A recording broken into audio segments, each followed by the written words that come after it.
ఓం నమః శ్రీ యతిరాజాయ వివేకానందసూరయే సచ్చిత్ సుఖ స్వరూపాయ స్వామినే తాపహారిణే. స్వామీజీ జ్ఞానయోగం అని చదువుతున్నాము. అందులో ఈరోజు సబ్జెక్ట్ ఏంటంటే the absolute and manifestation. Absolute అంటే సంపూర్ణమైనది అనమాట. సంపూర్ణమైనది ఏంటి? ఓన్లీ ద హయ్యెస్ట్ రియాలిటీ ఏదైతే ఉందో అది పూర్ణం. మిగిలినవన్నీ కూడా అసంపూర్ణంగా ఉంటాయి ప్రపంచంలో ఏది చూసినా సరే. సో అబ్సల్యూట్ అనే అర్థానికి మనం తెలుగులో సంపూర్ణమైనది అని అర్థం. దాని నుంచి వ్యక్తమైనది అంటే మనం చూస్తున్నది ప్రపంచం అంతా కూడా. అంటే ఈ ప్రపంచము భగవంతుడు చెప్పాలంటే భగవంతుడి నుంచి ప్రపంచం ఎట్లా వచ్చింది అది ఈరోజు సబ్జెక్ట్ అనమాట. So the absolute and manifestation అంటే అవ్యక్తమైన దాని నుండి వ్యక్తమైనది ఎలా వచ్చింది అన్నది సబ్జెక్ట్. ఎగ్జాంపుల్ మీకు చెప్తున్నాను. మనకి విత్తనం ఉంది కదా, సీడ్ ఉంటుందా? సీడ్ నుంచి పెద్ద చెట్టు వస్తుంది, అవునా కదా? మరి ఎక్కడుంది అది? మొత్తం ఆ చిన్న సీడ్లో మొత్తం మొక్కకి కావాల్సిన సమాచారం అంతా అందులో ఉందా లేదా? అది సీడ్ నుంచి మొక్క ఎలా వచ్చింది? ఏదైనా రాయి నుంచి వస్తుందా మొక్క? ఒక రాయి నుంచి మొక్క వస్తుందా? ఒక బీజం నుండే మొక్క వస్తుంది. అంటే అర్థం ఏంటి? ఆ బీజంలో మొక్కకు కావలసినంతటువంటి ఇన్ఫర్మేషన్ అంతా కూడా అందులో ఉంది. అర్థమైందా ఈ పాయింట్ మీకు? అట్లాగే ఈ ప్రపంచం అంతా కూడా, ఈ మొత్తం ప్రపంచం అంతా కూడా ఎక్కడి నుంచి వచ్చింది? భగవంతుడి నుంచి వచ్చింది. భగవంతుడు అనండి, లేకపోతే మీరు ట్రూత్ అనండి, లేకపోతే అది అల్టిమేట్ అనమాట. ఒక వస్తువు నుండి ఇది వచ్చిందా లేదా? ఏదీ లేకుండా, కారణం లేకుండా కార్యం ఉండదు. ప్రతి దానికి ప్రపంచంలో మీరు ఏది చూసినా అది దేని నుండో వచ్చి ఉంటుంది. భగవంతుని మాత్రం ఇంకా దాన్ని ఇండిపెండెంట్ రియాలిటీ అంటారు. అంటే అది స్వతంత్రమైనది అనమాట. హయ్యెస్ట్ రియాలిటీ ఎలా ఉండాలి? స్వతంత్రమైనది, ఇండిపెండెంట్. మీకు ఏం అర్థం కాకపోయినా మళ్ళీ అడగండి. ముందు ఈ పాయింట్స్ తెలుసుకుంటే మనకి అర్థమవుతుంది అనమాట. దేని మీద కూడా ఆధారపడనటువంటి ఏదైతే సత్యం ఉందో అదే అల్టిమేట్ ట్రూత్, అదే చివరి సత్యము. దాన్నే భగవంతుడు అనండి, మీరు ఏదైనా అనండి. అర్థమైంది? దేని మీద ఆధారపడకూడదు. ఈ ప్రపంచంలో మీరు ఏ వస్తువుని తీసుకున్నా సరే ఏదో ఒక దాని మీద ఆధారపడి ఉంటుంది, దానికి కారణం ఉంటుంది. అర్థమైందా? కానీ భగవంతుడికి మాత్రం కారణం లేదు. ఇదొక్క చిన్న లాజిక్తో మనము అర్థం చేసుకోవచ్చు భగవంతుడు అంటే ఏంటో. అర్థమైందా మీకు? ఇదే ఇప్పుడు ఇది ఉంది కదా, టేబుల్ ఉంది కదా, ఈ టేబుల్కి కారణం ఏంటి? దేని నుండి వస్తుంది? ఇది దేని నుంచి వస్తుంది? వుడ్ నుంచి వస్తుంది. వుడ్ దేని నుంచి వస్తుంది? చెట్టు దేని నుంచి వస్తుంది? ఇలా వెళ్ళండి, అలా వెనక్కి వెళ్ళిపోతారనమాట. ఎక్కడైతే మీకు కారణం దొరకదో అదే భగవంతుడు. చూడండి ఎంత లాజికల్గా మన వాళ్ళు ఆలోచించారో. ఎప్పుడు కొన్ని వేల సంవత్సరాల క్రితం మన ఋషులు చెప్పినటువంటివి ఇవన్నీ కూడా. ఇప్పుడు కాదు, అప్పటి ప్రపంచంలో ఎక్కడా చరిత్ర అంటూ లేదు వాళ్ళకి. అటువంటి సమయంలో మన ఋషులు ఇదంతా ఆలోచించి ధ్యానం చేసి ఈ విషయాన్ని చెప్పారు.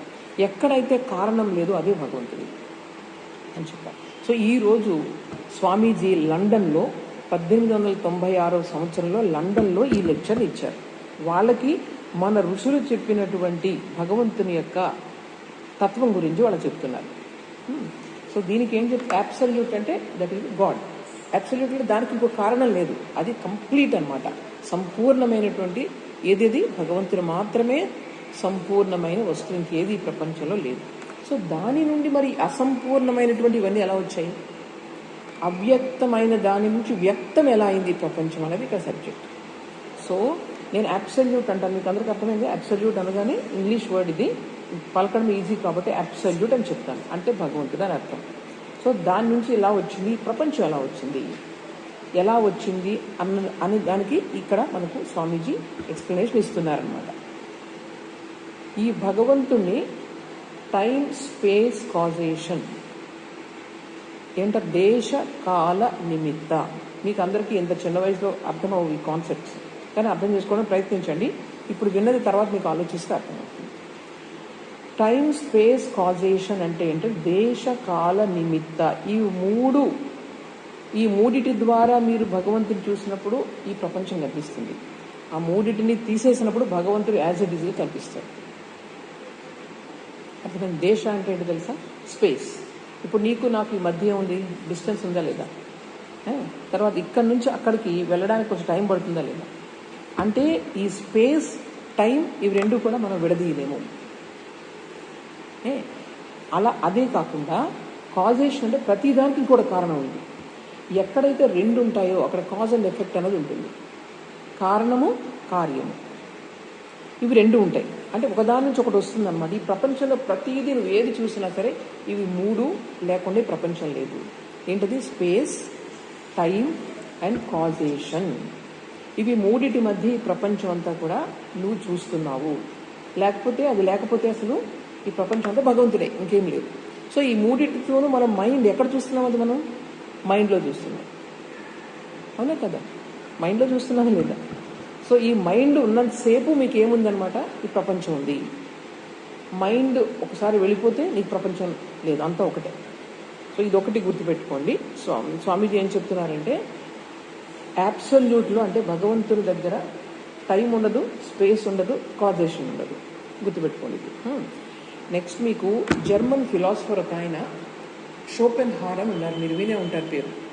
ఆయన మన యొక్క ఋషుల యొక్క తత్వాన్ని అర్థం చేసుకోవడానికి ప్రయత్నించి మన ఇండియన్ ఫిలాసఫీని చాలా ఇష్టపడేవారు ఆయన. అయితే స్వామిజీ ఏం చెప్తున్నారంటే, ఆ షోపెన్హార్ అన్న ఆయన చాలా గొప్ప తత్వవేత్త, కానీ ఆయన వేదాంతాన్ని మన ఇండియన్ ఫిలాసఫీని అర్థం చేసుకోవడంలో ఒక చిన్న తప్పటడుగు వేశారు. స్వామిజీ అప్పుడే చెప్తున్నారు.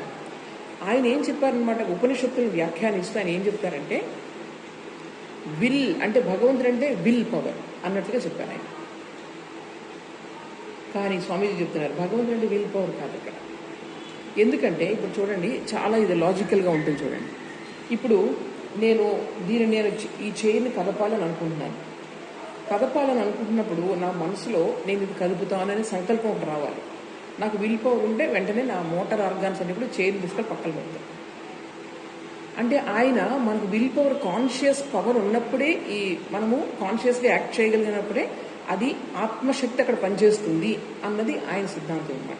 విల్ పవర్ని ఆత్మశక్తితో ఆయన ఒకటే అని చెప్పారు ఆయన. కానీ స్వామీజీ ఏం చెప్తున్నారు, మన శరీరంలోనే మన యొక్క ప్రమేయం లేకుండా కొన్ని కదులుతున్నాయి. Heart is pumping, lungs are moving. నేనేమన్నా కావాలని చేస్తున్నానా? చూడండి స్వామీజీ థాట్ ఎలా ఉందో చూడండి. ఆయన ఏం చెప్తున్నారంటే, but the same force is making some movements in our own body and in our own mind. అంటే మొత్తం ఆ ఫోర్స్ ద్వారానే మనలో కొన్ని ఇన్వాలంటరీ యాక్షన్స్ జరుగుతున్నాయి. వాలంటరీ యాక్షన్స్ వేరే, ఇన్వాలంటరీ అంటే మన ప్రమేయం లేకుండా కొన్ని మూవ్మెంట్స్ జరుగుతున్నాయి. అవునా కదా? సో అది ఎవరు చేస్తున్నారు? కేవలం విల్ పవర్ ద్వారానే అన్నీ జరుగుతున్నాయి అనుకుంటే అది ఎలా చేస్తున్నారు? స్వామీజీ చూడండి. అందువల్ల ఈ షోపెన్హార్ అన్న ఆయన చెప్పింది కరెక్ట్ కాదు. ఆయన సరిగా అర్థం చేసుకోలేదు ఇండియన్ ఫిలాసఫీని. సో విల్ పవర్తోనే మనం అన్నీ కూడా మనం చేయలేము అని చెప్తారు. అర్థమైందా? ప్రతి విల్ పవర్ ఎప్పుడు వస్తుంది చెప్పండి? ఒక మనిషికి విల్ పవర్ అంటే ఇచ్ఛాశక్తి, ఒక పని చెయ్యాలి అనేటువంటి ఇచ్ఛాశక్తి. ఆ ఇచ్ఛాశక్తి ఎక్కడి నుంచి వస్తుంది? కాన్షియస్ మైండ్ నుంచి వస్తుంది. మనకంటే చేతనత్వం లేకపోతే ఇచ్ఛాశక్తి రాదు కదా, మెషిన్ లాగా వెళ్ళిపోతూ ఉంటాం మనం. సో మనము చైతన్యం మనలో పెరిగే కొద్దీ కూడా మనిషి ఆలోచిస్తాడు. ఆలోచించి ఏం చేస్తాడంటే, ఈ పని నేను చేస్తాను, ఈ పని చెయ్యను అని తను విల్ పవర్ ద్వారా పనిచేస్తున్నాడు. కానీ ఆ విల్ పవర్ ఒక్కటే హైయెస్ట్ కాదు. విల్ పవర్ మంచిదే, కానీ అదొకటే హైయెస్ట్ కాదు. ఇక్కడ దాని వెనుక కూడా ఏదో పవర్ ఉంది అని స్వామీజీ చెప్తున్నారు. అర్థమైందా పవన్? అర్థమవుతుందా? షోపెన్హార్ అనే గొప్ప తత్వవేత్త, భారతీయ తత్వాన్ని అర్థం చేసుకున్నాడు. కానీ ఆయన ఏం చేశాడు? చిన్న పొరపాటు చేశాడు. అది ఏం చేశాడంటే, అతను ఇచ్ఛాశక్తినే చైతన్యము అని చెప్పేశాడు. కానీ అది కాదు అని చెప్పి ఈ రీజన్స్ స్వామీజీ ఇక్కడ మనకు అర్థం చేసుకున్నట్టు చెప్తున్నారనమాట. చూడండి, ఈ ప్రపంచంలో మనకి ప్రశ్న వై అని అడుగుతాం. చాలాసార్లు ఎందుకు ఇలా చేసావు అని అడుగుతాం. దాని అర్థం ఏంటి? మనం వై అనే ప్రశ్న వచ్చింది అంటే దీని వెనక కారణం ఏంటి అని అడిగినట్లేగా. ప్రతిదానికి మనకి ఎందుకు అనే ప్రశ్న వచ్చిందంటే దాని వెనక ఏదో ప్రతిదానికి వెనక కారణం ఉన్నప్పుడు మనం ఎందుకు అని అడుగుతాం. సో స్వామీజీ ఏమంటారు, ఎందుకు అనే ప్రశ్న అడుగుతున్నావు అంటేనే it indicates that there is something reason, మన some cause behind everything. So ఆ వై అనే ప్రశ్న వచ్చిందంటేనే మనం దాన్ని అర్థం చేసుకోవచ్చు.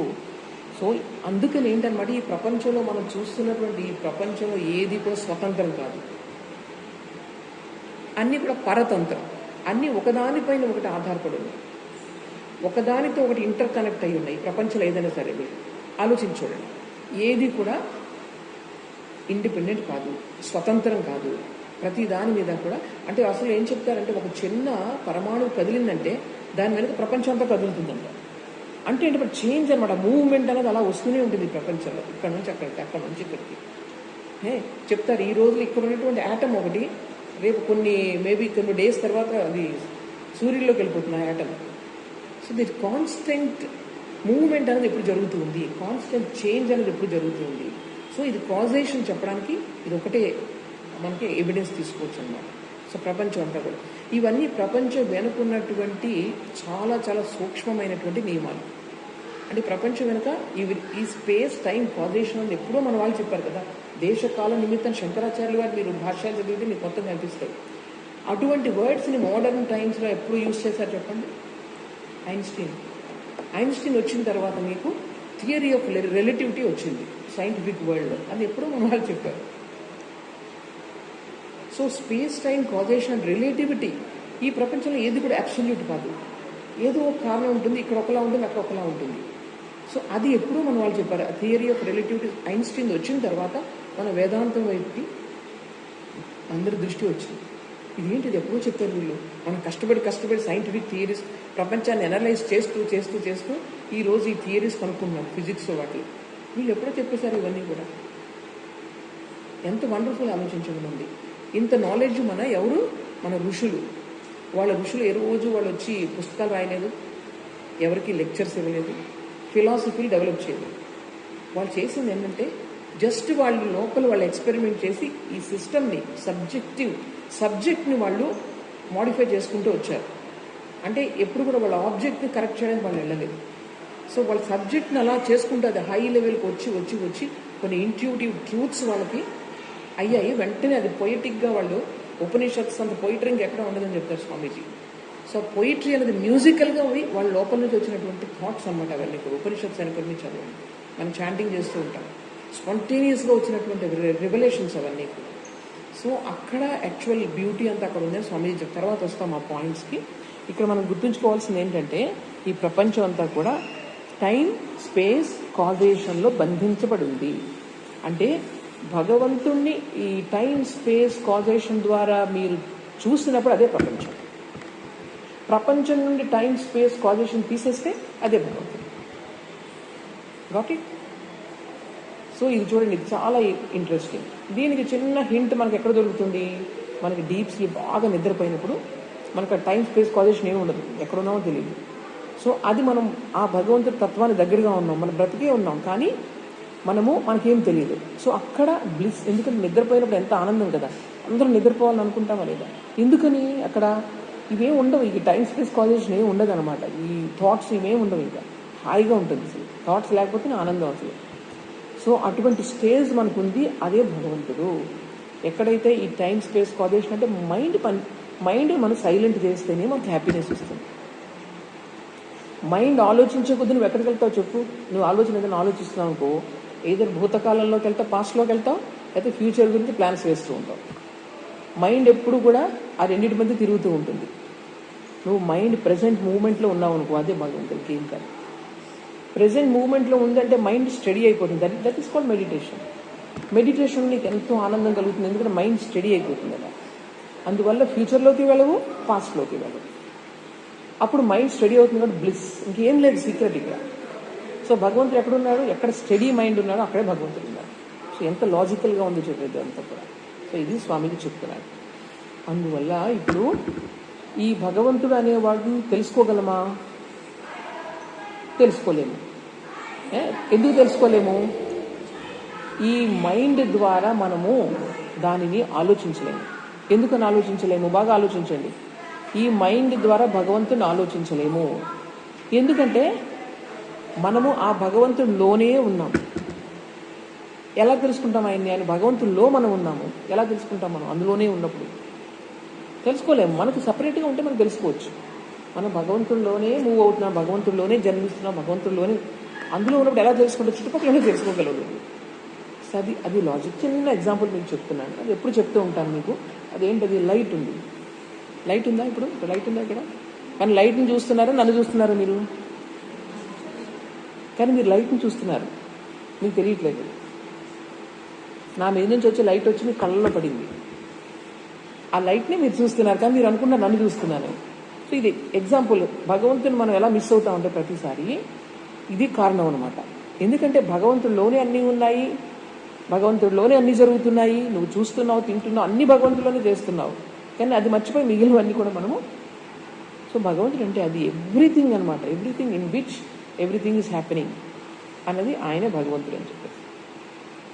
సో మనము అంటే భగవంతుని తెలుసుకోలేము, ఎందుకంటే అది మైండ్కి అందదు. మైండ్ కూడా అందులోనే ఉంది కాబట్టి. అట్ ద సేమ్ టైం భగవంతుడిని తెలుసుకోవచ్చు. తెలుసుకోలేమంటే తెలుసుకోవచ్చు. ఎలా తెలుసుకోవచ్చు? అనుభూతి ద్వారా తెలుసుకోవచ్చు. మైండ్ ద్వారా తెలుసుకోలేము. మైండ్ని కామ్ డౌన్ చేసినప్పుడు అనుభూతి ద్వారా భగవంతుని తెలుసుకోవచ్చు. అందువల్ల భగవంతుడు అన్నవాడిని తెలుసుకోవచ్చు, తెలుసుకోలేము కూడా. తెలుసుకోవచ్చు అంటే ఒక నాలెడ్జ్ లాగా, ఒక ఆబ్జెక్ట్ లాగా తెలుసుకోలేము. ఒక సబ్జెక్టివ్ ఎక్స్పీరియన్స్ లాగా మనం తెలుసుకోవచ్చు. అందువల్ల God is known at the same time unknown. అర్థమైందా? నెక్స్ట్ ప్రశ్న అడుగుతాను నేను, బాగా అర్థం చేసుకోండి. ఎప్పుడు మనం భగవంతుని తెలుసుకోవచ్చు? అనుభూతి ద్వారానే. కళ్ళ ద్వారా చూసి తెలుసుకునేది కాదు, మైండ్ ద్వారా ఆలోచించి తెలుసుకునేది కాదు. ఎప్పుడు తెలుసుకోవచ్చు? అది అనుభూతి ద్వారా. నీ మైండ్ మీ యొక్క ఇంద్రియాలన్నీ కూడా కామ్ అయిపోయినాయి, ప్రశాంతంగా ఉన్నప్పుడు భగవంతుని తెలుసుకోవచ్చు. తెలుసుకోవచ్చు అంటే ఆబ్జెక్ట్ లాగా కాదు, ఏదో ఒక వస్తువులాగా కాదు, ఒక అనుభూతి ద్వారా నీవు అతను ఒకటే తత్వం అనే భావంతో మనం భగవంతుని తెలుసుకోవచ్చు. సో ఈయన కేవలం ఏంటంటే ఇప్పుడు ఈ చైర్ని మనం చూస్తున్నాం కదా, ఇది మనం చాలా కనిపిస్తుంది నాకు షేప్ అంతా కూడా. కానీ భగవంతుడు అన్నవాడు దీనికన్నా స్పష్టంగా మనం తెలుసుకోవచ్చు. ఎందుకని? లోపల అనుభూతి. ఇప్పుడు ఇక్కడ నా కళ్ళు బాగుంటే ఇది ఒకలా కనిపిస్తుంది. ఎగ్జాక్ట్ నువ్వు రాదన్నమాట చూస్తున్నావు, కానీ నీ కళ్ళు ఎంత చూపిస్తున్నావు అంతే చూస్తున్నావు. నా కంటి సైడ్ బాగుంది అనుకోండి, ఇంకోలా చూస్తాను దీన్ని. సో అక్కడ లిమిటేషన్ ఉంది, బికాస్ ఆఫ్ యువర్ ఇంద్రియాస్. కానీ భగవంతుడి దగ్గర లిమిటేషన్ లేదు, because everything is your experiencing God. అక్కడ ఇంకెక్కడ ఫాల్ట్ ఉండదన్నమాట, ఫాల్ట్లెస్. సో ఈ విధంగా ఏంటనమాట, భగవంతుని ఒక వస్తువుని మనం చూసినంత కంటే ఎక్కువగా కూడా మనం భగవంతుని చూడవచ్చు కాదు అనుభూతి చెందవచ్చు అన్నది కూడా స్వామీజీ, ఇవన్నీ కూడా స్వామీజీ చెప్తున్నారు. అర్థమైందా? తర్వాత ఏదైనా సరే జ్ఞానం కావాలనుకోండి, మనకు జ్ఞానం సంపాదించాలి. ఇప్పుడు ఈ టేబుల్ గురించి నాకు జ్ఞానం కావాలంటే ఏం చేస్తాను? ఇందులో వుడ్ ఉంది, ఆ వుడ్ లోపల ఇంకా డిసెక్ట్ చేసేసి అందులో ఏమున్నాయి, సెల్స్ ఏమున్నాయి. ఇది నాలెడ్జ్. అంటే మనకందరికీ ఏంటంటే ఏదో ఒక దాని గురించి తెలుసుకోవడం. ఈ దేని సహాయంతో తెలుసుకుంటారు? మీ ఇంద్రియాల సహాయంతో. మైక్రోస్కోప్లో చూడాలంటే కళ్ళు కావాలి. తర్వాత మీ యొక్క మైండ్ ఎనాలిసిస్కి ఏం కావాలి? మైండ్ కావాలి. సో దేనినైనా తెలుసుకోవడం అనేది మనం దేని ద్వారా చేసుకుంటున్నాం? మనం కేవలం మన ఇంద్రియాల ద్వారా, మైండ్ ద్వారా. జ్ఞానం అన్నది ఆ విధంగా వస్తుంది. సో ఇప్పుడు ఈవెన్ చూడండి, మనకి మెమరీ వస్తుంది కదా, అక్కడ మెమరీలో కూడా మన మైండ్ పనిచేయాలి. అక్కడ నుంచి మెమరీ అప్పుడు మనం దాచుకున్నాం అక్కడ బాక్స్లో, అక్కడ నుంచి అన్ని మెమరీస్ వస్తూ ఉంటాయి. డ్రీమ్స్లో నీ దగ్గర ఉన్న మెమరీ నుంచి నీకు డ్రీమ్స్ వస్తూ ఉంటాయి. సో ఇవన్నీ కూడా object. As an object you are observing your thoughts, memories and dreams. ఏదైనా నాలెడ్జ్ అనగానే మీకు ఏమవుతుందన్నమాట? ఆబ్జెక్టిఫికేషన్ జరుగుతుంది. ఒక వస్తువు మీకన్నా సెపరేట్గా ఉన్న దాని గురించి మాత్రమే మీరు జ్ఞానాన్ని తెచ్చుకోవాలి. అలాగే ఈ బాడీ గురించి ఇప్పుడు మనం జ్ఞానం తెచ్చుకుంటున్నాం. ఈ బాడీని కోస్తున్నాం, ఎనాటమీ చేస్తున్నాం, అన్నీ తెలుసుకుంటున్నాం. సో ఈ బాడీ గురించి నేను అనలైజ్ చేస్తున్నానంటే ఈ body is different from me. So దేని గురించి అయితే నాలెడ్జ్ నేను తెలుసుకుంటున్నాను, నాకు వస్తుందో అది నేను కాదు. అర్థమైందా? సో నాలెడ్జ్ అనేది ఎప్పుడు వేరే వస్తువు గురించి మాత్రమే నువ్వు తెలుసుకోగలవు. ఇక్కడ నాలెడ్జ్ అండ్ ఎక్స్పీరియన్స్, ఇది తేడా. శ్రీరామకృష్ణులు ఏమనేవారంటే, అంత చక్కగా చెప్పేవారంటే, జ్ఞాని విజ్ఞాని అనేవారు. జ్ఞాని అంటే ఎవరు? అన్నీ తెలుసు, ఆత్మ అంటే ఎలా ఉంటుంది, పెద్ద లెక్చర్స్ ఇచ్చేసి మనలాగా మాట్లాడే వాళ్ళందరూ జ్ఞానులు, అంత తెలుసు. కానీ విజ్ఞాని అంటే ఎవరన్నమాట? అది ఆత్మని అనుభూతి చెందిన వాళ్ళు ఎప్పుడు కూడా తప్పటడుగు వేయరు. ఎందుకంటే వాళ్ళు అనుభూతి చెందుతున్నారు, ఇక్కడ ఉన్నది ఒకటే అని చెప్పేసి. మనం కేవలం మైండ్తో చేస్తున్నాం, ఒకటే ఉంది. యాక్చువల్గా సిచ్యువేషన్ వచ్చాడు మనం డిఫరెంట్గా బిహేవ్ చేస్తూ ఉంటాం. జ్ఞానులు అందరూ అట్లా ఉంటారు. కానీ విజ్ఞాని అంటే ఎవరైతే ఎక్స్పీరియన్స్ చేశారో వాళ్ళందరూ విజ్ఞానులు అని చెప్పి ఎవరు శ్రీరామకృష్ణుల వారు చెప్తూ ఉండేవారు అనమాట. సో మొత్తం ఇటర్నల్ సబ్జెక్ట్ అంటారు ఈ ఎవరిని, భగవంతుడిని. సబ్జెక్ట్ అంటే ఏంటనమాట? సబ్జెక్ట్ అంటే ఏంటి చెప్పండి? విషయ వస్తువు కాదు, విషయి. ఎవరైతే ఈ సబ్జెక్ట్ని, ఆబ్జెక్ట్ని అర్థం చేసుకున్నారో వాళ్ళు సబ్జెక్ట్. ఫర్ ఎగ్జాంపుల్ శంకరాచార్య గారు చెప్పారు, అర్థం చేసుకోవడానికి మీకు చాలాసార్లు చెప్పాను ఇది. ఇప్పుడు కళ్ళు దేన్ని చూస్తున్నాయి? రూపాన్ని చూస్తున్నాయి.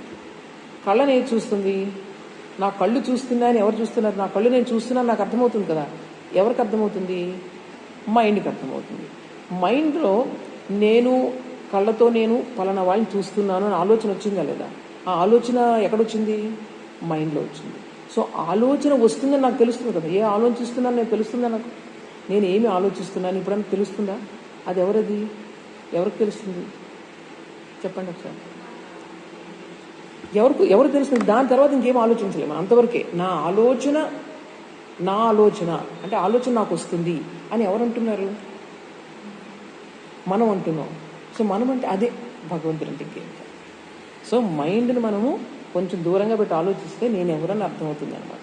మనం ఏం చేస్తాం? నా మైండ్ నేను అనుకుంటాం. అవునా? నా బాడీయే నేను అనుకుంటా. నేను నల్లగా ఉన్నాను. నువ్వేమనుకుంటున్నావు అనమాట? నా బాడీయే నేను అనుకుంటున్నావు. ఎదుటి వాళ్ళు కూడా నిన్నంటే నువ్వు నల్లగా ఉన్నావు. సరే, అదే కరెక్ట్ అనుకుంటున్నావు. దాంతో మనకి డిప్రెషన్ ఇది. నువ్వు చాలా అందంగా ఉన్నావు, నువ్వు చాలా తెల్లగా ఉన్నావు, చాలా మనం పొంగిపోతూ ఉన్నావు. ఆహా నేను చాలా బాగున్నాను అంటే నీ ఐడెంటిఫికేషన్ ఎక్కడుంది? అక్కడ బాడీలోనే ఉంది. అంటే బాడీకి ఏమొచ్చినా నువ్వు బాధపడిపోతావు. సో ఈ విధంగా ఐడెంటిఫికేషన్ అంతా ఎంతసేపు మనకి ఎక్కడ ఉంటుంది అనమాట? థాట్ లెవెల్లో ఉంటుంది, బాడీ లెవెల్లో ఉంటుంది. కానీ నువ్వు బాడీ అండ్ థాట్ మైండ్ కాదు. మన ఋషులు ఏం చెప్పారనమాట? నువ్వు ఆత్మవి, నీకు బాడీ ఉంది, నీకు మైండ్ ఉంది. అర్థమైందా? సో ఇదంతా మనం ఏంటంటే మనలోనే మనం భగవంతుడిని మనం ఎలా కనిపెట్టుకోవాలి, ఎలా ఆలోచించాలో చక్కగా ఎంత బాగా చెప్తున్నారో చూడండి. రోజు మనం అనలైజ్ చేసుకోవాలన్నమాట. ఈ బాడీ నుంచి మైండ్ నుంచి నీకు కొంచెం డిస్టెన్స్ వచ్చిందంటే నువ్వు జీవితంలో ముందుకు వచ్చినట్టు. ఇంకా నిన్ను ఎవరు ఏం చేయలేరు ప్రపంచంలో. ఎంతసేపు మన ఐడెంటిఫికేషన్ దీంతో ఉంటుంది. దీని ద్వారా మన రిలేటివ్స్ లేకపోతే మన ఇల్లు వీటితో ఉంటుంది కాబట్టి వాటితో అటాచ్మెంట్, దీనివల్ల ప్రాబ్లమ్స్ అన్నీ వస్తాయి. సో ఇది చెప్పారు, సరేనా? ఆబ్జెక్టిఫికేషన్ అన్నది మనము నాలెడ్జ్కి మాత్రం సంబంధించినది, కానీ ఎక్స్పీరియన్స్ అనేది సబ్జెక్టివ్ ఎప్పుడు కూడా. తరువాత ఇది ఎందుకు అంటే ఇప్పుడు అబ్సల్యూట్ అంటే భగవంతుడు అంటే ఒక్కటే, దాంట్లో రెండు లేవు అన్నది మన అద్వైత ఫిలాసఫీ చెప్తుంది. మరి ఇవన్నీ ఎలా వచ్చాయి అంటే టైం స్పేస్ కాజేషన్ ద్వారా ఇవన్నీ ఇన్ని రకాలు వచ్చాయి. దాన్నే ఏమంటారంటే మాయ అంటారు. టైం స్పేస్ కాజేషన్నే మనము ఇప్పుడు మన శంకరాచార్యులు వారు ఏం చెప్పారంటే మాయా అని చెప్పారనమాట. సో ఈ మాయా ప్రపంచంలో change is inevitable, constant change. ఎప్పుడైతే చేంజ్ ఉందో నీకు టైం స్పేస్ కాజేషన్ ఉంటుంది. మూవ్మెంట్ ఉందనుకోండి, అక్కడ ఏముంటుంది? మూవ్మెంట్ ఉంది, ఇక్కడ నుంచి అక్కడికి. అక్కడ స్పేస్ ఉంది, ఇక్కడ నుంచి అక్కడికి వెళ్ళావు. ఇక్కడ నుంచి అక్కడికి వెళ్ళడం ఇంతసేపు పట్టింది, టైం ఉంది. నేను అక్కడ నుంచి మూవ్ చేయడానికి నాకు ఏమి హెల్ప్ చేసింది? కాజేషన్ ఉంటుంది. దేనివల్ల నేను నడుస్తున్నాను, దానికి ఒక కాజ్ ఉంటుంది. సో కారణం ఉంటుంది. ఇవి మూడు ఉన్నప్పుడు నీకు దాన్ని మాయ అంటారు, అదే ప్రపంచం అన్నమాట. ఈ మూడింటిని తీసేశారనుకోండి, ఇక్కడే మీరు కూర్చొని కంప్లీట్ మెడిటేషన్ చేస్తున్నారనుకోండి. మెడిటేషన్ నెమ్మదిగా మీ మైండ్ కాన్సన్ట్రేట్ అయిపోయింది. ఇక్కడ ఉన్న మనుషులు కానీ, ప్రపంచం కానీ, గుంటూరు కానీ, ఆంధ్రప్రదేశ్ కానీ అన్ని మెడిటేషన్లో మీరు మర్చిపోతారు. ఫోకస్ అలా చేసుకుంటే ప్రజెంట్ మూమెంట్లోకి అన్ని థాట్స్ పక్కన పెట్టి ఫుల్ కాన్సన్ట్రేషన్ మీకు వచ్చి మీరు కంప్లీట్గా మెడిటేషన్ అయిపోతే కనుక ఇక్కడే మీరు మాయను దాటేసినట్లే. అర్థమైందా? అంటే టైం స్పేస్ కాజేషన్ని మీరు కాన్షియస్గా మీరు ఎప్పుడైతే దాన్ని ఓవర్కమ్ చేయగలుగుతారో that is God, that is experience, God's experience. అందువల్లే వీళ్ళకి ఇది ఏంటంటే ప్రాక్టీస్, మనకి ఈ మెడిటేషన్ ఇదంతా ప్రాక్టీస్ చేస్తే వస్తుంది అన్నమాట, న్యాచురల్గా వచ్చేది. దానికి కష్టపడాలి. కష్టపడితే ఒక్కసారి ఆ టేస్ట్ వచ్చిందంటే ఇంక నేను ఎవరు ఆపలేదు. అందుకని చిన్నప్పటి నుంచి చేశారనుకోండి ఎంత బాగుంటుంది లైఫ్. చిన్నప్పటి నుంచి మైండ్ని థాట్లెస్ చేసుకోవడానికి ట్రై, అట్లీస్ట్ 10 నిమిషాలు నేను ఇంకేం ఆలోచించాను ఓన్లీ. అందుకే మనం ఏం చేస్తామంటే సహాయం తీసుకుంటే భగవంతుని యొక్క మంత్రాన్ని, భగవంతుని యొక్క రూపాన్ని మనం సహాయం తీసుకుని మైండ్ కాన్సన్ట్రేట్ చేయడానికి ట్రై చేస్తూ ఉన్నాం. వేరే ఆలోచనలు వస్తాయి, వద్దు. అలా మీ కాన్సన్ట్రేషన్ ఏమవుతుంది, కొన్నాళ్ళకి మీకు అలవాటు అయిపోతుంది. అది అలవాటు అయ్యి అందులో టేస్ట్ వస్తుంది మీకు. ఒక టైంలో మీకు ఎక్స్పీరియన్స్ వస్తుంది లోపల నుంచి. అలా ప్రాక్టీస్ చేసే వాళ్ళకి ఏంటంటే సడన్గా వాళ్ళకి లోపల ఎక్స్పీరియన్స్ వచ్చి ఆ ఎక్స్పీరియన్స్లో ఇంకా వాళ్ళు బయట ప్రపంచంలో లోపల కాన్సన్ట్రేషన్ అనేది ఇంకా ఇంకా ఇంకా డీప్ అయిపోతుంది. ఇది జరిగేది గొప్ప వాళ్ళ విషయంలో. సో ఇవన్నీ కూడా మనం తెలుసుకొని ఉంచుకుంటే నెమ్మదిగా మన జీవితంలో ప్రాక్టీస్ చేయడానికి ప్రయత్నం చేస్తాం. పెద్దవాళ్ళు అయిపోయిన తర్వాత మైండ్ కంట్రోల్లోకి రాదు. చిన్నప్పుడే చాలా చక్కగా ఉంటుంది, మైండ్ ప్యూర్గా ఉంటుంది. అందుకని చిన్నప్పటి నుంచి మన దేశంలో చిన్నప్పుడు ఉపనయనం చేసేవారు. మీకు తెలుసా? ఉపనయనం అంటే ఉడుగు. అప్పుడు చక్కగా ఒక మంత్రాన్ని ఇచ్చేవారు చిన్న పిల్లలకి, 5 ఏళ్ల వయసులో, 7 ఏళ్ల వయసులో, 9 ఏళ్ల వయసులో. ఆ పిల్లలకు ఆ మంత్రం చేయడం నేర్పించేవారు. ఇంకా అదే వాళ్ళకి మైండ్ ఆటోమేటిక్గా కాన్సన్ట్రేట్ అయిపోయేది. ఇప్పుడు మనం ఆ సిస్టమ్ అసలు ఎడ్యుకేషన్ అది పోయింది. ఎంతసేపు మన బ్రెడ్ విన్నింగ్ ఎడ్యుకేషన్ అయిపోయింది. సో అందువల్ల మన యొక్క వాల్యూస్ అన్ని మనం వీఆర్ లూజింగ్. అది మళ్ళీ మనం రెస్టోర్ చేసుకోవాలి మన భారతదేశంలో. సరే, ఇంకొక విషయం ఏంటంటే ఇవన్నీ చాలా చాలా సూక్ష్మమైనటువంటి విషయాలు. నేను సాధ్యమైనంత వరకు ఈజీగా చెప్పడానికి ప్రయత్నం చేస్తున్నాను. ఇప్పుడు చూడండి, ఇప్పుడు ఈ స్పేస్ ఉంది. స్పేస్ అంటే ఏంటి? ఆకాశం అంటారు ఇక్కడ మామూలుగా, కానీ ఆకాశం కదా యాక్చువల్ స్పేస్. ఒక్క స్పేస్ని మీరు ఊహించుకోగలరా? జస్ట్ స్పేస్, ఇంకేం ఉండకూడదు అక్కడ. ఊహించగలరా? జస్ట్ టైం ఊహించగలరా? ఊహించగలరా? అంటే టైం అండ్ స్పేస్ని ఎలాగంటే, స్పేస్ని 2 లిమిట్స్ ఉండాలి, అప్పుడే నువ్వు స్పేస్ని ఊహించగలవు. ఇక్కడ నుంచి అక్కడికి అంటేనే నువ్వు స్పేస్ని ఊహించుకోగలవు. సో abstract space you cannot think about it. అలాగే abstract time you cannot think. Between 2 events ఒక టైం నువ్వు ఊహించుకోగలవు, కానీ అబ్స్ట్రాక్ట్ టైం ఒకటి ఊహించుకుంటే యూ కెనాట్. ఇవన్నీ స్వామీజీ చూడండి చెప్పారు. అలాగే కాజేషన్ కూడా అంతే. సో అబ్స్ట్రాక్ట్గా వీటిని ఊహించలేము. ఏదో ఒక థింగ్ రిలేటెడ్గా, ఒక ఈవెంట్ రిలేటెడ్గా నువ్వు టైం స్పేస్ని ఊహించుకోగలవు తప్ప అబ్స్ట్రాక్ట్గా. అంటే ఏంటనమాట, ఈ time space causation plus the existence of this universe is inter related. నువ్వు ఎప్పుడైతే దాని బియాండ్ వెళ్తావో, నీ మైండ్ బియాండ్ వెళ్ళినప్పుడే నువ్వు you can come in contact with the absolute reality. Otherwise it is impossible. ఎన్ని థియరీస్, ఎన్ని ఫిలాసఫీస్ వచ్చినా మైండ్ యొక్క బ్యారియర్ని మనం పైకి రాకపోతే, ఈవెన్ స్వామీజీ ఏమంటారంటే నీ స్వర్గాలు, బ్రహ్మలోకాలు, నీ ముక్తి, ఇవన్నీ కూడా టైం మీకు మైండ్లోనే ఇన్బిల్ట్ అయింది. ఈవెన్ ముక్తి ఇవన్నీ అంటారు, ఇవన్నీ కూడా. సో బియాండ్ మైండ్ వెళ్ళినప్పుడు యూ కెన్ అండర్స్టాండ్. సమాధి అంటే అది. ఇక్కడ ఇంకా ఏమీ తెలియదు అనమాట. అక్కడే నీకు ఇన్ఫినిట్ వాస్ట్ రియాలిటీ అనేది మీకు అర్థమవుతుంది. సో టైం, స్పేస్, కాజేషన్, మీ స్వర్గాలు, నరకాలు, ఏవైతే కాన్సెప్ట్స్ ఉన్నాయో అన్నీ కూడా within the universe. Maybe subtle and gross, that is the difference. మన గ్రాస్ అంటే కళ్ళగన్నీ కనిపించేది, సటిల్ అంటే మనకు కనిపించదు. Subtle universe. మీకు ఎలక్ట్రోమాగ్నెటిక్ వేవ్స్ ఇవన్నీ ఉన్నాయి కదా, subtle universe. So mental world ఇంకా సటిల్. సో ఇవన్నీ కూడా ఎందులో ఉన్నాయి? ఈవెన్ నీ spirituality, everything is in this universe. So experience is the only thing that you can never describe it. శ్రీరామకృష్ణులు ఏమని చెప్పారు? ద హయ్యెస్ట్ రియాలిటీ బ్రహ్మన్ ఎప్పుడు ఎంగిల్ అవ్వలేదు. ఎంగిల్ అవ్వదు. That is only experience. ఎలా ఉంటుంది నువ్వు చెప్పలేవు. Only you can experience by training your body and mind. That's all. So ఇప్పుడు ఇక్కడ ఏంటనమాట, ఎప్పుడు అంతే మనకి ఈ ప్రపంచంలో ఈ టైం, స్పేస్, కాజేషన్ అనేది ఈ ప్రపంచంలో ప్రతి విషయం వెనుక ఒక నీడలాగా ఉన్నాయి, కానీ మనం గుర్తించలేము దాన్ని. నీడలాగా ఉన్నాయి. సేమ్ ఈ ఎగ్జాంపుల్ మనం తీసుకోవచ్చు. లైట్, సన్లైట్ ప్రతి చోట ఉన్నది, లేకపోతే మనకి ఏమీ లేదు అసలు ఇక్కడ. కానీ మనం దాన్ని గుర్తించాం. మనం ప్రపంచంలో మనకి ఎన్గ్రాస్ అయిపోయి ఉంటాం, కానీ యాక్చువల్ థింగ్ ఏంటి అక్కడ? మనం సన్లైట్ అంటే. కానీ భగవంతుడిలోనే సన్లైట్ కూడా ఉంది. ఆలోచించుకోండి. నత్ర సూర్యో భాతి న చంద్ర తారకం నేమా విద్యుతో భాంతి కుతోయమతి తమేవ భాంతం అనుభాతి సర్వం. ఈవెన్ సూర్యుడు, చంద్రుడు అంటే సూర్యకాంతిలో మనం ప్రపంచాన్ని చూస్తున్నాం. ఆ సూర్యుడు కూడా ఆయన కాంతిలోనే మనకు కనిపిస్తాడు. అది కాంతి కాదు, అది దట్ ఈజ్ యాక్చువల్ ఇంటెలిజెన్స్. అందులోనే ఈ సూర్యుడు కూడా ప్రకాశిస్తున్నాడు. సో తమేవ భాంతం అనుభాతి సర్వం. సూర్యుని యొక్క ప్రకాశం కూడా భగవంతుని యొక్క రిఫ్లెక్షన్ అది. సో యాక్చువల్ భగవంతుడు అని చూడండి, అంత గ్రాండ్ రియాలిటీ. అది తెలుసుకోగలగాలి. ఓన్లీ మనిషికి మాత్రమే అది సాధ్యం. దానికోసమే మనం, ఆ అనుభూతి కోసమే మానవ జన్మ అని చెప్తారు. తర్వాత ఇంకా పాయింట్స్ వస్తాయి. ఈ మనిషి పరిణామం ఇంతవరకు వచ్చింది అంటే కనుక కేవలం భగవద్ అనుభూతి కోసం మాత్రమే అది అని చెప్పారు. అందుకని శ్రీరామకృష్ణులు ఏం చెప్పారు? శ్రీరామకృష్ణులు ఏం చెప్పారు? మానవ జన్మ యొక్క లక్ష్యం ఏంటి? భగవత్ సాక్షాత్కారం, నథింగ్ ఎల్స్. నీకు ఈ ప్రపంచంలో నువ్వు చేయాలనుకున్న పనులు, నీకు నీ యొక్క మ్యారేజ్, పిల్లలు, ఇవన్నీ కూడా just it is the journey towards that goal. Maybe నువ్వు తిప్పి వస్తున్నావు. ఈ మెడిటేషన్ చేసే వాళ్ళు డైరెక్ట్గా వెళ్ళిపోతున్నారు. నువ్వు చాలా రకరకాల ఎక్స్పీరియన్స్ల ద్వారా అక్కడికి వస్తున్నావు. బట్ ప్రతి వాళ్ళు కూడా తెలుసో తెలియకో వీఆర్ గోయింగ్ టువర్డ్స్ దట్. తర్వాత ఈవల్యూషన్ గురించి అని పరిణామం గురించి స్వామీజీ చెప్తారు. ఇక్కడ చూడండి, చాలా బ్యూటిఫుల్గా చెప్తారు. ఇది కూడా ఇక్కడ మనకు వస్తుంది, ఇక్కడ చూపిస్తాను. దీనికి ఎగ్జాంపుల్ స్వామీజీ ఏం చెప్తున్నారంటే, ఇప్పుడు సముద్రం ఉంది, సముద్రంలో కెరటాలు వస్తాయి. కెరటం సముద్రం నువ్వు వేరుగా చూడగలవా? మీరు కెరట అంటే సముద్రం లేకుండా కెరటం ఉందా? లేదు కదా. అలాగే భగవంతుడు లేకుండా మనము లేనేలేము.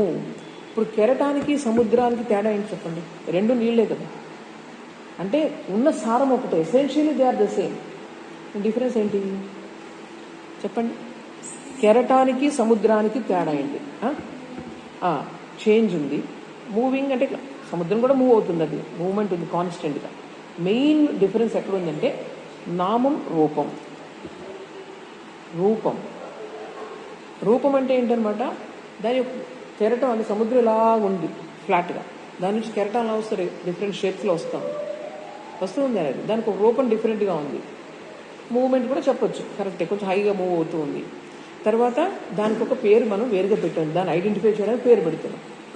సో ఈ నామరూపాలు తప్ప ఇంకేమీ డిఫరెన్స్ లేదు మనకి ఈ ప్రపంచం. అంటే ఈ ప్రపంచంలో ఇప్పుడు ఆద్య అని ఉన్నావు కదా, ఆద్య అనే పేరుని, నీలో ఉన్న రూపాన్ని, ఈ ఆద్య అనే రూపాన్ని, తర్వాత నువ్వు చేసే ఫంక్షన్, నువ్వు చేసే పని, ఈ మూడింటిని తీసేసావు అనుకోండి. తీసేస్తే భగవంతుడు నువ్వు ఒకటే. సో ఈ భగవంతుడిని మనని వేరు చేస్తుంది ఏంటంటే నామరూప. ఈ నామరూపాలే మెయిన్గా. సో ఇది ఇక్కడ చెప్తున్నారు స్వామీజీ. ఈ నామరూప కెరటానికి ఎలా దీన్ని ఊహించుకుంటే ఒక సముద్రం నుంచి కెరటం ఎలా వస్తుందో, ఈ భగవంతుడి నుంచి ప్రపంచం కూడా ఎలా వచ్చింది చక్కటి చెప్తారు మేడం. ఓన్లీ వాగాడంబరం అంటే జస్ట్ మాటల్లోనే ఈ ప్రపంచం అంతా కూడా, వాక్కులోనే జస్ట్ ఈ రూపం, ఈ నామం, ఈ పేరు, ఇది అదే. మృత్తికాయేవ సత్యం. అవును, మృత్తిక నుంచి అంటే మట్టి నుంచి మనం ఏం చేస్తున్నాం? రకరకాల ఐటమ్స్ చేస్తున్నాం మట్టి నుంచి. దీన్ని కొండ అంటున్నాం, దీన్ని గ్లాస్ అంటున్నాం, దీన్ని కూజ అంటున్నాం. అన్నీ మట్టి నుంచి వచ్చాయి కదా. తేడా ఏముంది అక్కడ? తేడా ఏముంది చెప్పండి? ఓన్లీ షేప్, దాన్ని చేసే ఫంక్షన్ ఒకటి, పెద్దది, తక్కువ నీళ్ళు పడతాయి, ఎక్కువ నీళ్ళు పడతాయి, తర్వాత దాని పేరు. ఇవి తేకపోతే మృత్తికాయేవ సత్యం. యాక్చువల్గా సత్యం ఏంటి? మట్టి నుంచి వచ్చేవన్నీ కూడా. అలాగే భగవంతుడే సత్యం. ఇక్కడ ఇవన్నీ కూడా నామరూపంలో ఉన్నటువంటి భేదాలు. ఎంత డీప్గా మన వాళ్ళు ఆలోచించి ఉంటారు చూడండి. అంటే ఈ ప్రపంచం వెనుక ఉన్న సత్యాన్ని తెలుసుకోవడానికి వాళ్ళు ఎంత డీప్గా ఆలోచించారో చూడండి. ఇప్పుడు చూడండి, చాలా ఇంపార్టెంట్ పాయింట్, బాగా వినండి. ఇప్పుడైతే పరిణామం ఎలా వచ్చింది అంటే, ఈ సంపూర్ణమైనటువంటి భగవంతుడి నుంచి ఈ ప్రపంచం యొక్క పరిణామం ఎలా జరిగింది అన్న దానికి ఇప్పుడు మనకి ఎక్స్ప్లెనేషన్ చెప్తున్నారు స్వామీజీ. ముందుగా చూడండి, ఎక్కడ చూసినా ఒక పొటెన్షియల్ పవర్, అంటే ఒక నిగూఢమైనటువంటి ఒక శక్తి ఒకటి ఉండి అది బయటికి వ్యక్తం అవడానికి ప్రయత్నం చేస్తూ ఉండడమే పరిణామం జరుగుతూ ఉండడానికి కారణం. అంటే మళ్ళీ ఎగ్జాంపుల్ చెప్తున్నాను. ఒక విత్తనం ఉంది, ఒక మామిడికాయ ఉంది. విత్తనం చూసారు కదా, మామిడికాయల కాలం కదా ఇప్పుడు. మామిడికాయ విత్తనం చూసారు కదా, అందులో టెంక్ ఉంది. మీరు అక్కడ కింద వేయగానే మీకు ఏం చేస్తుంది? మంచి అన్నీ కూడా పరిస్థితులు అనుకూలంగా ఉన్నప్పుడు అందులో నుండి పెద్ద మహావృక్షం, ఎంత పెద్ద వృక్షం, టెంక్ ఎంత ఉంది, వృక్షం ఎంత ఉంది, దానిలో నుంచి నెమ్మదిగా అనంతమైన శక్తి ఉంది. అలా విభజన జరిగి జరిగి జరిగి జరిగి తర్వాత చిన్న మొక్క నుంచి పెద్ద పెద్ద కాండాలు, ఆకులు, పువ్వులు, పళ్ళు, ఇవన్నీ ఎక్కడి నుంచి వస్తున్నాయి అంటే అది లోపల దాగి ఉందా లేదా శక్తి? నిగూఢమైనటువంటి ఒక శక్తి, దాన్ని పొటెన్షియల్ పవర్ అంటారు.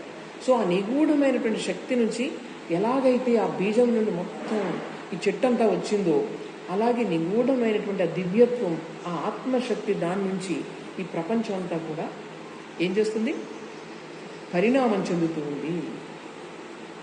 ఆ పరిణామం చెందడంలో అదేం చేస్తుంది అనమాట, దానిలో ఉన్నటువంటి ఫ్రీడమ్ ఏదైతే ఉందో, హయ్యెస్ట్ శక్తి, ఆ సంపూర్ణత్వాన్ని పొందడానికి ఇది పరుగులు పెడుతుంది. ఆ పరుగులు పెట్టడంలోనే పరిణామం జరుగుతుంది. ఇప్పుడు ఆయన ఎగ్జాంపుల్ ఏం చెప్తారంటే, ఒక అమీబా ఉంది. అమీబా అంటే చిన్న ఏకకణ జీవి. అది నెమ్మదిగా ఏం చేస్తుంది, ఇలాగ టెంటకిల్స్ అంటారు, బయటకు వచ్చేలాగా దాన్ని రెండు బయటకు వస్తాయి పొడుచుకొని, ఆ లోపల ఆహారాన్ని లోపల తీసుకుని రెండు కలిసిపోతాయి. ఇట్లా మీరు జీవిత చరిత్ర చదివితే ఏకకణ జీవులు అలా జీవిస్తూ ఉంటాయి. ఈ విధంగా దానికి అలా చేసుకుంటూ పోతుంది. ఎప్పుడో దానికి కొన్ని అడ్డంకులు వచ్చాయి, అలా తీసుకోవడం వీలు కావట్లేదు. అప్పుడు ఏం చేస్తుందంటే ఇంటెలిజెంట్గా అది ఏం చేస్తుంది, దానికి ఇంకొక రూపాంతరం చెందుతూ ఉంటుంది. అయ్యో నాకు ఈరోజు ఆహారం తీసుకోవడానికి అడ్డంకులు వస్తున్నాయి, దానికి నెమ్మదిగా టెంటకిల్స్ కింద ఎవరు డెవలప్ చేయడం, దాన్ని పట్టుకొని ఇలా పరిణామం అనేది ఇంకా ఇంకా ఇంకా complexity in the physical body అన్నది డెవలప్ అవుతూ వచ్చింది. ఎగ్జాంపుల్ ఒకటి చెప్తున్నారు స్వామీజీ, చేపలు ఉన్నాయి, సముద్రంలో చేపలు ఉన్నాయి. పాపం దానికి కాంపిటీషన్ పెరిగిపోయింది. అక్కడ సరిగా వేరే జంతువులు వచ్చి వాటిని తినేస్తున్నాయి. తినేస్తే ఆ చేపలకి ఏమనిపించింది అంటే, ఇక్కడ నేను సుఖంగా లేను, నేను పైకి ఎగిరితే కనుక నాకు ఈ బాధ ఉండదు కదా, నీళ్ళలో నేను ఎక్కడికి వెళ్ళలేకపోతున్నాను, నేను సముద్రంలో తప్పించుకోలేకపోతున్నానని దానిలో లోపల నుంచే ఉంది ఆ శక్తి. సో అదేం చేయాలి, నెమ్మదిగా ఇందులో ఉంటూనే, సముద్రంలో ఉంటూనే రెక్కలు డెవలప్ చేసుకోవడం మొదలుపెట్టింది. చూడండి పరిణామం ఎలా జరుగుతుందో. ఒక అబ్స్టకిల్ వచ్చింది నాకు, అబ్స్టకిల్ని మళ్ళీ దాన్ని నెమ్మదిగా పక్కకు తగ్గించుకోవడానికి దానిలో ఏమైందన్నమాట, సబ్జెక్టివ్ చేంజ్ వచ్చింది. ప్రపంచాన్ని మార్చుకుంది, ప్రపంచం అలాగే ఉంది. సో తనకి కావాల్సిన ఫ్రీడమ్, ఇక్కడ నన్ను తినేస్తున్నారు అందరూ, దీంతో నేను ఉండలేకపోతున్నాను ఇక, అందువల్ల నాకు ఫ్రీడమ్ కావాలి, పైకి ఎగిరితే ఎంత బాగుంటుంది అని అనుకుని నెమ్మదిగా ఒక ఏంటంటే దాన్ని ఒక చేప నెమ్మదిగా బర్డ్ కింద మారింది. ఈ విధంగా పరిణామం అనేది ఎలా జరుగుతూ వచ్చింది. అక్కడ కూడా కాంపిటీషనే, ఒకళ్ళు వెనకొచ్చి తినేస్తూ ఉంటాయి. అలా రకరకాలుగా ఏమైందనమాట, బాడీని ఇంకా దృఢంగా పెంచుకోవడం మొదలుపెట్టింది. పరిణామం అనేది వస్తూ ఈరోజు ఎక్కడి వరకు వచ్చింది, మనిషి వరకు వచ్చింది. మనిషి వరకు వచ్చిన తర్వాత ఫిజికల్గా బ్రెయిన్ డెవలప్ అయింది. మనిషి పరిణామంలో ఏం డెవలప్ అయింది, బ్రెయిన్ డెవలప్ అయింది. అందువల్ల ఇప్పుడు పరిణామం అంతా ఫిజికల్ లెవెల్లో కాదు జరిగేది. ఫిజికల్ లెవెల్లో కాకుండా మెంటల్ లెవెల్లో బ్రెయిన్ ఏదైతే కెపాసిటీస్ ఉన్నాయో అక్కడ పరిణామం జరగడం మొదలుపెట్టింది. సో మనిషి పరిణామం ఎక్కడి నుంచి, ఒక జంతువులాగా ఉండే మనిషి ఉంటాడు, ఒక దేవతలాగా ఉండే మనిషి ఉంటాడు. అంటే పరిణామం అంతా కూడా తర్వాత మనం 19th centuryలో సైంటిస్ట్ అందరూ కూడా, biologist Aldous Huxley, Julian Huxley, వీళ్ళందరూ కూడా ఈ పరిణామవాదాన్ని ఈ విధంగా చెప్పడం మొదలుపెట్టారు. ఈ పరిణామం భౌతిక లెవెల్లో, ఫిజికల్ లెవెల్లో పరిణామం అయిపోయింది హ్యూమన్ బ్రెయిన్ వచ్చిన తర్వాత. ఇక్కడ నుంచి జరిగే పరిణామం అంతా కూడా ఎక్కడ జరుగుతుంది, మెంటల్ లెవెల్లో జరుగుతుంది. యానిమల్ లెవెల్లో ఇన్స్టింక్చువల్ మ్యాన్ నెమ్మదిగా వచ్చి ఇన్స్పిరేషనల్ మ్యాన్ కింద తయారవుతాడు. అది పరిణామం ఇప్పుడు జరుగుతుంది. సో అక్కడికి వచ్చేటప్పటికి ఏంటంటే, నువ్వు కాంపిటీషన్ అలా ఉండదు. అక్కడ హైలీ డెవలప్డ్ మ్యాన్ ఎలా ఉంటాడు, కాంపిటీషన్గా సాక్రిఫైస్. అక్కడ హైలీ డెవలప్డ్ మ్యాన్, ఇక్కడ ప్రిమిటివ్ మ్యాన్ ఎలా ఉంటాడు, కాంపిటీషన్. ఎవరు బలవంతుడు అంటే ఎవరైతే ఇంకోళ్ళు చంపేశాడో వాడు బలవంతుడు. కానీ యాక్చువల్ స్ట్రెంగ్త్ ఎక్కడ ఉందన్నమాట, ఎవరిని అందరూ కూడా రక్షిస్తూ వాళ్ళ కోసం త్యాగం చేస్తారో he is the highest man. Buddha, వీళ్ళందరూ గొప్ప వాళ్ళందరూ ఏంటన్నమాట, సాక్రిఫైస్ చేసేవాళ్ళు గ్రేటెస్ట్. సో చూడండి ఇక్కడ అది మారిపోయింది. లేదు, జంతువు లెవెల్లో మీకు పరిణామం అనేది ఫిజికల్ లెవెల్, ఇక్కడికి వచ్చి మెంటల్ లెవెల్. సో ఆ పరిణామం ఇప్పుడు జరుగుతూ ఉంది, మనం ఆ లెవెల్లో ఉన్నాం ఇప్పుడు. సో ప్రతి వాళ్ళు తెలుసో తెలియక మనం అటువైపే వెళ్తున్నాము. ఒకసారి జిగ్జాగ్ మూమెంట్, ఒకసారి మళ్ళీ జంతువులాగా మారుతూ ఉంటాం, మళ్ళీ పరిస్థితి మళ్ళీ ఆలోచిస్తూ ఉంటాం, ముందుకు వస్తాం, వెనక్కి వెళ్తాం. ఇలా జరుగుతూ ఈజియెస్ట్ పాత్, నువ్వు దేవతలాగా మారాలనుకున్నావు అనుకో, meditation is the direct path. మెడిటేషన్లో నువ్వు పర్ఫెక్షన్ వచ్చిందంటే you are nearing God. So ఇంకా లేదండి నేను కష్టపడతాను, మళ్ళీ కొంచెం ఎంజాయ్ చేస్తాను, ఇచ్చేస్తాను, ఈ కష్టంలో పడుతూ ఉంటాను, ఇవన్నీ అంటే వెనక్కి ముందుకి కొన్ని వేల సంవత్సరాలు పట్టచ్చు అనమాట. కానీ మనం దాని వైపు పెడుతున్నాం. దేని వైపు, ఫ్రీడమ్ వైపు. ఎవరు నన్ను చంపేస్తున్నారు, నేను దాని నుంచి రక్షించుకోవడానికి వేరేదేదో నేను మార్గాలు చూసుకుంటున్నాను. ఇట్లా మనకి అర్థమవుతుంది ఒకసారి, ఇదంతా ఇలా కాదు, లోపలే ఉంది సొల్యూషన్. చూసుకున్న తర్వాత చక్కగా హాయిగా ఎవరైతే లోపల సబ్జెక్టివ్ చేంజ్ వల్లే మనం జీవితంలో సక్సెస్ఫుల్గా ఉండగలము అన్న థాట్ ఎప్పుడైతే వచ్చిందో వాళ్ళు టర్న్ ఇన్. అంతవరకు బయటే సొల్యూషన్ కావాలి. నాకెవరో తోడుంటే నేను సుఖంగా ఉంటాను అనుకుంటాం. ఆ తోడు కోసం మనం అని చేస్తుంటాం. లేకపోతే ఏదో నేను బిజినెస్ చేస్తే చాలా బాగా ఉంటాం అనుకుంటాం. సో నీకు అంత ఎక్స్పీరియన్స్, ఒకసారి సక్సెస్ వస్తుంది బిజినెస్లో, ఇంకా పైకి వెళ్తావు, ఎక్కడ ఒకసారి మళ్ళీ నీకు ముట్టిగా కొడతారు భగవంతుడు. అప్పుడు ఒకసారి మళ్ళీ వెనక్కి దిగి బాబు ఏంటిది అనుకుంటాం. సో ఇది కాన్స్టెంట్గా జరుగుతూనే ఉంటుంది. ఎప్పటి వరకు నువ్వు సొల్యూషన్ అక్కడ లేదు, బయట కావాల్సినటువంటి ఆనందం ఇదంతా బయట లేదు, లోపలే ఉంది అన్న టర్నింగ్ ఇన్వర్డ్ ఎప్పుడైతే వస్తుందో అక్కడ నుంచి నీకు కొంచెం స్ట్రైట్గా వెళ్తుంది పాత్. అక్కడ మెంటల్ లెవెల్లో నీకు స్ట్రగుల్ ఉంటుంది. సో అక్కడ నెమ్మది నీతో నువ్వు నీ ఓల్డ్ సంస్కార వాటితో నువ్వు ఎక్కువ ఫైటింగ్ అనమాట. ఇంకా ఎక్కువ అక్కడ స్ట్రగుల్. ఈ బయట స్ట్రగుల్ ఏమీ అనిపించదు అసలు. నీతో నీకు స్ట్రగుల్ ఉంటుందే, that is the hardest struggle. So turn inward, అక్కడ నీకు నెమ్మదిగా చేసుకుంటూ ఉంటే భగవంతుని యొక్క తత్వం మనకు అర్థమవుతుంది. ఓకే, సో ఇప్పుడు చూడండి, ఇది అద్వైత వేదాంత, అద్వైత రిలీజన్ మన భారతదేశంలో చెప్పింది. ఈ థాట్ ఇంకెక్కడ ప్రపంచంలో ఎక్కడా లేదు, ఓన్లీ భారతదేశంలోనే ఉంది. అయితే భారతదేశంలో కూడా ద్వైత అంటే భగవంతుడు అంటే ఎక్కడో హెవెన్లో ఉన్నాడు, అక్కడ విష్ణులోకం, శివలోకం, మనకి ఉన్న ఐడియాస్ అవి మనకి ఉన్నాయి.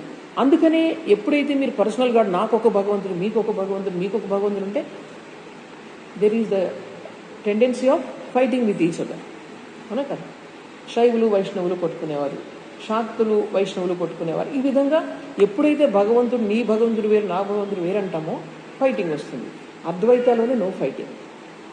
అద్వైత recognizes all the dualistic religions. అంటే భగవంతుని నువ్వు ఎలా పూజించగలదు అది ఎక్సెప్ట్ చేస్తుంది. అందువల్ల అద్వైతతో ఎవరికి క్లాష్ ఉండదు. ప్రపంచంలో ఈ రిలీజియన్ అందరికీ అర్థమైతే, క్రిస్టియానిటీ ఉంది, మా దాంట్లో మీరు వచ్చేయండి, కన్వర్షన్ చేయండి, ఇదే కరెక్ట్ అంటున్నారు కదా. అందులో అసలు అద్వైతిక్ కాన్సెప్ట్ ఉంటే, క్రైస్ట్ కూడా చెప్పారు అది. గ్రేట్ మైండ్స్ ఎప్పుడు కూడా, ఎందుకంటే ఎక్స్పీరియన్స్ అది, ఒక లెవెల్లో అక్కడ డ్యువాలిటీ ఉండదు. ఆయన కూడా చెప్పారు, 3 మాటలు చెప్పారు. ఏంటంటే I and my father are one అని చెప్పారు క్రైస్ట్. తెలుసా మీకు? I and my father are one అని చెప్పారు. కానీ అది చాలా మందికి దాన్ని ఎవరు డెవలప్ చేయలేదు. అంటే ఆర్డినరీ పీపుల్ నేను భగవంతుడు ఒకటంటే వాళ్ళకి ఏమర్థమవుతుంది, అర్థం కాదు కదా. సో అక్కడ ఏంటంటే ఇంకొకటి చెప్పారు ఆయన, pray to your father in the heaven అని చెప్పారు. అది అందరికీ నచ్చింది. అక్కడ హెవెన్ ఉంది, అక్కడ ఆకాశంలో వేలాడుతూ ఉంది, అక్కడ ఆయన కూర్చొని ఉన్నారు, ఆయన పనిష్మెంట్ ఇస్తూ ఉంటారు, బాగానే ఉంది ఇది ఐడియా. కానీ ఎప్పుడైతే మీరు భగవంతుడు ఉన్నాడు, అక్కడ ఒక మనిషి కూర్చొని ఉన్నాడు, ఒక దేవత కూర్చొని ఉంది అక్కడ అని, కానీ నీకేంటనమాట, నన్ను తప్పు చేస్తే నన్ను కొడతాడు, నన్ను తప్పు చేస్తే నన్ను ఫియర్ ఆఫ్ పనిష్మెంట్, నన్ను ఎప్పుడు పనిష్ చేస్తాను ఒక భయం అనమాట. భయంతో రిలీజియన్ ఏంటి? సో భయం ఉంటుంది ఎప్పుడు కూడా, ఫియర్ ఆఫ్ పనిష్మెంట్ అనేది అక్కడ ఉంటుంది. స్వామీజీని చాలామంది అడిగారట, నువ్వు అద్వైతాన్ని ఏదో బోధిస్తున్నావు కదా నీ రిలీజియన్, అక్కడ మీ దాంట్లో దెయ్యం లేదా మీకు, సైతాన్ లేదా మీకు? సైతాన్ లేకుండా మీకు అసలు ఎలా ఉంటుంది రిలీజియన్ అని అడిగాడు. బాగా చదువుకున్న ఆయన అమెరికాలో. అంటే వాళ్ళ ఐడియా ఏంటనమాట, ఒక గాడ్ ఉండాలి, ఒక సైతాన్ ఉండాలి, లేకపోతే లేదు. ఎందుకంటే హెవెన్ ఈ చూడండి వాళ్ళ ఐడియాస్ ఇలా ఉంటాయి. ఎప్పుడైతే ఇది ఉందో మీకు ఏమవుతుందనమాట, ఈ ఫియర్ ఆఫ్ పనిష్మెంట్ అనేది మనకి ఎప్పుడు కూడా ఉంటుంది. సో అందువల్ల క్రైస్ట్ చెప్పినటువంటి మొదటిది pray to your father who is in the heaven అంటే అది అందరికీ నచ్చుతుంది. 90% అందులోకి వెళ్ళిపోతారు. ఇంకోటి ఏమన్నారంటే, ఇంకో మాట కూడా ఆయన ఏమన్నారంటే, I'm the vine, you are the branches. అంటే ఇది అక్కడ చెప్తున్నారు కొన్ని ఫారిన్ కంట్రీస్, సో వాళ్ళ భాషలో చెప్తున్నారు. మనకి సిద్ధాంతాలను ఎప్పుడో కొన్ని వేల సంవత్సరాల క్రింద డెవలప్ అయ్యాయి ఇవన్నీ కూడా. సో మీరేంటంటే, నేను ఒక ఏంటంటారు కానీ ద్రాక్ష మొక్కని, మీరందరూ కూడా నా నుంచి వచ్చిన బ్రాంచెస్. అంటే అక్కడ ఏంటి, మనకు విశిష్టాద్వైత సిద్ధాంతం, విశిష్టాద్వైతం, అద్వైతం, ద్వైతం 3 ఉన్నాయి మనకి. కానీ అద్వైత ఈజ్ ద హైయెస్ట్. అది క్రిస్టియానిటీలో డెవలప్ అవ్వలేదు. అందువల్లే వీళ్ళు ఏంటంటే కన్వర్షన్ కోట్లు ఖర్చు పెట్టారు. మనిషిని కన్వర్ట్ చేసేస్తే చాలు, వాళ్ళ ఒరిజినల్ మతం నుంచి తీసుకొచ్చేసి కన్వర్ట్ చేసేయడం వాళ్ళకి లక్ష్యం అనమాట. దానికోసమే కడతారు, లక్షలకు ఖర్చు పెడతారు, అన్ని రకాలు చేస్తున్నారు వాళ్ళు. సో ఈ క్రిస్టియానిటీ, అద్వైత క్రిస్టియానిటీ ఉందనుకోండి, అప్పుడు బ్రాడ్ మైండ్ అనేది వస్తుంది, లేకపోతే రాదు. So Advaita is the only thing that can unite all the religions, all the faiths, all the parts in this world. So అది కనుక ఎప్పుడైతే డెవలప్ అయిందో యూనివర్సల్ రిలీజియన్ అనేది, అక్కడ ఏమీ మనం రిజెక్ట్ చేయాల్సిన అవసరం లేదు. ఎక్కడ ఏ ప్లేస్లో ఎక్కడుందో ఐడెంటిఫై చేస్తుంది. ఎక్కడి నుంచి ఎక్కడ ఉంటే అక్కడ నుంచి నువ్వు ముందుకు వెళ్ళని చెప్తుందంటే అద్వైత. ఇంకా ఫ్యూచర్లో ఎన్ని రకాలు, కొన్ని కోట్ల మార్గాలు వచ్చినా it has its own place. పుష్పక విమానంలాగా ఎంతమంది వచ్చినా again it has place. So Advaita is like that. So Swamiji ఇవన్నీ కూడా మనకు చెప్తున్నారు. సరే, ఇప్పుడు చూడండి, ఇంకొక ఎగ్జాంపుల్ చెప్తున్నాను. ఏంటంటే స్వామీజీ చెప్తున్నారు, మన భారతదేశంలో కూడా ఈ ద్వైత సిద్ధాంతాలు చాలాసార్లు చాలా ఎక్కువగానే ఉన్నాయి. అద్వైత అనేది మనకి సాధారణమైన ప్రజలకు మన వాళ్ళు బోధించలేదు. బోధించక ఏమైందనమాట, భగవంతుడు అంటే నా భగవంతుడు వేరు, నీ భగవంతుడు వేరు, ఇలా రకరకాలుగా వచ్చి సరైన అర్థం తెలుసుకోలేకుండా మనుషులు కేవలం భౌతికవాదుల కింద మారిపోయారు. 2 మేజర్ టైం పీరియడ్స్లో ఆ భౌతికవాదం చాలా పెరిగిపోయింది. ఎప్పుడంటే బుద్ధుడు వచ్చే ముందు ఒకసారి, శంకరాచార్యుల వారు వచ్చే ముందు ఒకసారి.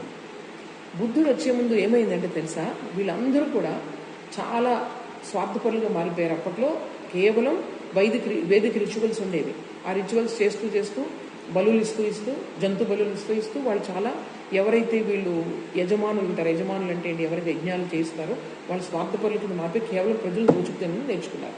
సో అట్లాంటి వాళ్ళని చూసి ప్రజలు ఎలా మారిపోయారంటే భగవంతుడు లేడు, ఏమీ లేడు, నాస్తికుల కింద మారిపోయారు. అసలు వాళ్ళు ఏం చేశారన్నమాట, ఎంత ఉంటే నువ్వు ఎంజాయ్ చేయి లైఫ్, ఇంకేమొద్దు, నాస్తికులు చార్వాకులు అంటారు కదా.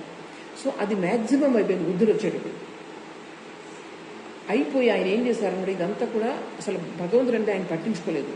ఈ ప్రపంచంలో దుఃఖం ఉంది, ఆ దుఃఖానికి కారణం ఏమిటి, దానికి ఆ దుఃఖం నుంచి బయటపడే మార్గం ఏంటి నేను కనుక్కుంటాను. ఆయన భగవంతుడి జోలికి వెళ్ళలేదు, యజ్ఞాల జోలికి వెళ్ళలేదు, వేదాల జోలికి వెళ్ళలేదు. ఆయన ఏం చేశారు, ఆయన టర్న్ ఇన్వర్డ్. ఆయన చేసే మెడిటేషన్ చేశారు, ఆయన ఏం చేయలేదు. చూడండి, సొల్యూషన్ ఇక్కడ ఉంది ఆయనకి అర్థమైంది. అంటే ఇది వేదాంతమే. ఆయన వేదాలన్నీ తృణీకరించినప్పటికీ అక్కడ వేదాంతం అనేది ఎక్కడుందనమాట, turning inward. There is Vedanta where you turn inward. So బుద్ధుడు చేసింది ఏంటి, ఆయన లోపలికి వెళ్ళారు సొల్యూషన్ కోసం. So he is the greatest Vedanti అంటారు స్వామి. సో అక్కడ ఆయన సొల్యూషన్ తీసుకొచ్చారు కాబట్టి మళ్ళీ నైతికత అనేది వచ్చింది. ఒకరినొకరు దోచుకోవడం, ఒకరినొకరు తిట్టుకోవడం, అలా ఉన్న పరిస్థితుల్లో ఈ బౌద్ధ ధర్మం అన్నది ఎక్స్ట్రీమ్ మొరాలిటీ అన్నది తీసుకొచ్చింది. బుద్ధ అన్నది ద మోస్ట్ మోరల్ మ్యాన్ అని స్వామిజీ చెప్తారు, ethical person in the world. అంటే ఎలా అంటే కేవలం ఒక మేక కోసం, ఒక మేకని వాళ్ళు బలిస్తున్నారు ఎక్కడో, అక్కడికి వెళ్ళారు ఈయన, నువ్వు దానివల్ల నీకు ఏదో పుణ్యం వస్తుంది అనుకుంటే నన్ను బలి, దాన్ని వదిలని చెప్తారు ఆయన. కానీ ఒక సామాన్యమైన ఒక ప్రాణి కోసం తన ప్రాణాన్ని వదిలేసినటువంటి sacrifice, that is the highest morality అని స్వామీజీ చెప్తారు. So Buddha is the most ethical man in this world అని స్వామీజీ చెప్తారన్నమాట. అటువంటి టైంలో బుద్ధుడు వచ్చి ఈ ఫస్ట్ మళ్ళీ అద్వైత వేదాంతాన్ని ఆయన తీసుకొచ్చారు బయటికి. నీకు అద్వైతం అని ఎదుటివాడి మీద నీకు ఫీలింగ్ ఉన్నప్పుడు కదా అద్వైతం అనేది వస్తుంది. సో ఆ టైంలో ఒకసారి మనం చాలా భౌతికవాదంలోకి వెళ్ళిపోయాం మన ఇండియా. బుద్ధుడు వచ్చి దాన్ని లేపేశాడు. సరే, బుద్ధుడు వచ్చిన తర్వాత ఆయన వెళ్ళిపోయిన తర్వాత బుద్ధుని యొక్క ప్రభావంతో చాలా మంది ప్రపంచం మొత్తం భారతదేశం అంతా కూడా బౌద్ధులుగా మారిపోయారు. అంటే ఆయన యొక్క హృదయం దానివల్ల అందరికీ అవకాశం ఇచ్చేశారు. సామాన్యమైనటువంటి ప్రజలకు వాళ్ళందరికీ రిలీజియన్ అంటే అర్థం కాదు, వాళ్ళు కూడా బౌద్ధుల కింద మారిపోయారు, ఆ భిక్షువుల కింద మారిపోయి అటువంటి వాళ్ళకి ఎవరికైతే ఇంటలెక్చువల్ పవర్ లేదు, నెమ్మదిగా ఏం చేస్తారు, వాళ్ళు పాటించలేరు, ఈ మెడిటేషన్ వాళ్ళు చేయలేరు. సో వాళ్ళ లెవెల్కి భగవంతుని తీసుకొచ్చేస్తారు. నెమ్మదిగా ఏ బుద్ధుడైతే భగవంతుణ్ణి అంటే ఈ గాడెసెస్ ఇవన్నీ కూడా ఆయన తిరస్కరించారో, కేవలం నైతికతను మాత్రమే ఆయన బోధించారు, అటువంటి బౌద్ధ మతంలోకి రకరకాల వందలాది విగ్రహాలు వచ్చేసాయి. అందులోని భూతాలు, ప్రేతాలు అన్నీ వచ్చేసాయి. పెద్ద పెద్ద గుళ్ళు, ఆయన విగ్రహాలు పెద్ద వచ్చేసాయి. ఇంక మీరు చూడండి, తాంత్రిక పూజలు ఇవన్నీ వచ్చేసాయి. సో 1000 సంవత్సరాలు వచ్చేటప్పటికి భారతదేశంలో బౌద్ధ ధర్మం అనేది చాలా దిగజారిపోయింది. అంటే వాళ్ళ యొక్క సెన్స్ ప్లెజర్స్ ఇవన్నీ వచ్చి అన్ని రకాలు వచ్చేసాయి. వామాచారం అంటారు, ఇవన్నీ అనమాట. సో స్వామీజీ ఏమంటారంటే, బికాస్ ఇంటలెక్చువల్ డెవలప్మెంట్ జరగకుండా ఏదో అందరి చేతుల్లోకి ధర్మం వెళ్ళిపోయేటప్పటికి వాళ్ళ లెవెల్లోకి ధర్మాన్ని తీసుకొచ్చేసారు. అందువల్ల అప్పుడు కూడా మళ్ళీ అవనతి జరిగి చాలా డిగ్రేడేషన్ అయిపోయింది రిలీజియన్ అన్నది. అప్పుడు మళ్ళీ ఏం చేశారు, శంకరాచార్య వచ్చి లాజికల్ బేసిస్లో అయినటువంటి ఆ బ్రెయిన్ ఇంకెక్కడ కనిపిస్తుంది ప్రపంచంలో. ఈ మాయా థియరీని కూడా ఆయన తీసుకొచ్చింది మొత్తం అనమాట. ఎంతటి ఇంటలెక్చువల్ పవర్ స్వామీజీ చెప్తారు. శంకరాస్ ఇంటలెక్ట్ అంటే అది వండర్ అనమాట. ఎక్కడ Einstein, Shankaracharya just not with experiment. So ఆ విధంగా మొత్తం theory of relativity, space, time, causation ఇవన్నీ కూడా శంకరాచార్య భాష్యాలు మీరు చూసినట్లయితే మొత్తం అంతా మీకు అర్థమవుతుందండి. మోస్ట్ ఇంటలెక్చువల్ గ్రౌండ్ దాని మీద మొత్తం రిలీజియన్ మళ్ళీ ఎస్టాబ్లిష్ చేశారు. సో ఈ 2 టైంలో కూడా గ్రేట్ పవర్స్ వచ్చి ఈరోజు మళ్ళీ ఇంకొక గొప్ప మళ్ళీ సరిగ్గా తర్వాత ఎన్ని సంవత్సరాల తర్వాత చూడండి, ఆల్మోస్ట్ మీకు 1000 years తర్వాత మీకు రామకృష్ణ పరమహంస వచ్చారు. అప్పుడేంటి మనకి ఏమొచ్చింది, భౌతికవాదంలోకి వచ్చేసారు. దేనివల్ల? Western influence. వెస్టర్న్ ఇన్ఫ్లుయెన్స్లు భౌతికవాదంలోకి వచ్చేసరికి ఇంక బయట అంతా కూడా ఆ సైన్స్ ఇదంతా కూడా సైంటిఫిక్ మెటీరియలిజం అంటారు. సో ఈ విధంగా మళ్ళీ డిగ్రేడ్ అయిపోయింది. స్వామీజీ చెప్పలేదు ఈ విషయం, ఇప్పుడు నేను చెప్తున్నాను అది. దాన్ని మళ్ళీ ఇప్పుడు బయటికి తీసుకొచ్చినది ఎవరన్నమాట? These great souls, many are there. అంటే Ramakrishna Paramahamsa is the brightest star. దాని ద్వారా ఈ స్పిరిచువల్ రినైసెన్స్ అనేది చాలామంది తీసుకొచ్చారు అప్పట్లో. ఆర్య సమాజంలో దయానంద సరస్వతి, అరవిందో ఘోష్, వీళ్ళందరూ కూడా మళ్ళీ ఇండియన్ స్పిరిచువాలిటీని మళ్ళీ స్ట్రాంగ్ బేసిస్ మీద డెవలప్ చేయడం, వాళ్ళు గొప్పగా ఇంట్యూటివ్ పర్సన్స్గా వచ్చి వాళ్ళు మళ్ళీ దాన్ని తీసుకొస్తున్నారు. స్టిల్ వీఆర్ అండర్ రినైసెన్స్ అన్నమాట. ఇది స్టిల్ గోయింగ్ ఆన్. సో ఈ విధంగా ఏంటనమాట, ఎప్పుడైతే ఈ భౌతికవాదం వచ్చిందో భారతదేశంలో మళ్ళీ ఒక గ్రేట్ సోల్ వచ్చి, అందుకని మనకి ఏంటంటే హోప్. ఎంత అవనతి జరిగినా సరే మన భారతదేశంలో ఈ యోగా ఉంది కదా, స్పిరిచువాలిటీ ఉంది కదా, మళ్ళీ వచ్చి దాన్ని రెస్టోర్ చేస్తుంది అన్నది మనకు తెలుసు అన్నమాట బాగా. సో ఇప్పుడు స్వామీజీ చెప్పేది ఏంటంటే, వీళ్ళు హిందూ నేషన్లో, మన భారతదేశంలో భగవంతుని ఎలా కనుక్కున్నారు? లోపలికి, అంటే తన మైండ్ని అనలైజ్ చేసుకుంటూ మెడిటేషన్ ద్వారా భగవంతుని కనుక్కున్నారు. ఇప్పుడు యూరోప్లో ఏం చేస్తున్నారు, వాళ్ళు సైన్స్ ద్వారా ఎక్స్టర్నల్ వరల్డ్ని అనలైజ్ చేసుకుంటూ వాళ్ళు ఇంకా రాలేదు, వాళ్ళు వస్తున్నారు. వాళ్ళు దేని వైపు వస్తున్నారు? యూనిటీ, ఓన్లీ వన్ రియాలిటీ అని వాళ్ళు కూడా వస్తున్నారు. So science and future religion ఏమవుతుందనమాట, science and religion will shake hands, Swamiji చెప్తున్నారు. సో ఫ్యూచర్ రిలీజన్ ఎలా ఉంటుందన్నమాట, వీటన్నిటినీ ఇలాంటి సంకుచితత్వం అనేది పోతుంది, ఎక్స్క్లూజివ్నెస్ అనేది పోతుంది. The religion of the future humanity should be inclusive, not exclusive. కానీ మనం ఇప్పుడు జరుగుతూనే ఉన్న మతం పేరుగా ఇన్ని యుద్ధాలు జరుగుతున్నాయి కదా, మరి ఎప్పటికొస్తుందో తెలియదు. అది నెమ్మదిగా హ్యుమానిటీ అనేది ఒక యూనిట్ లాగా ముందుకెళ్ళి అది మంచి పరిణామం చెందుతుంది అనమాట అది. సో చివరిగా స్వామీజీ చెప్పేది ఏంటంటే, Shankara's intellect and Buddha's heart is the combination. At the same time కేవలం ఫెయిత్ అండ్ ఇంటలెక్చువల్ ఫెయిత్ అంటే భగవంతుడు ఉన్నాడు అని చెప్పి నువ్వు ఎవరైనా ఏదో చెప్తే అది నమ్ముకుంటూ దాన్ని పాటించుకుని వెళ్ళిపోతావు. అంటే గుడికి వెళ్ళు, కొబ్బరికాయ కొట్టు అంటే కొట్టేస్తావు. దాని వెనుక రీజనింగ్ లేదు, ఎందుకు కొడుతున్నాను అన్నది కూడా ఆలోచించి చేయాల్సిన సమయం ఇది. జస్ట్ ఏంటంటే వాళ్ళు ఏం చేయమంటే అది చేసేయడం కాదు. బుద్ధుడు కూడా అదే చెప్పాడు, నేను చెప్పానని చెప్పేసి మీరు పాటించద్దు, మీరు ఆలోచించండి, మీకు అందులో రీజన్ కల్పిస్తేనే మీరు చేయండి తప్ప don't follow me blindly. Buddha చెప్పారు. ఇప్పుడు స్వామీజీ కూడా చెప్తున్నారు, సైన్స్ కూడా అదే చెప్తుంది. సైంటిఫిక్గా ఎవరైతే highest intellectual man, just like that వాళ్ళు చెప్పారు కాబట్టి వెళ్ళు, అక్కడ కొన్ని వ్రతాలు చేసే, మంత్రాలు చేసే, లేకపోతే 10 సార్లు చర్చికి వెళ్ళు, 10 సార్లు నమాజ్ చెయ్యి, మంచిదే అది.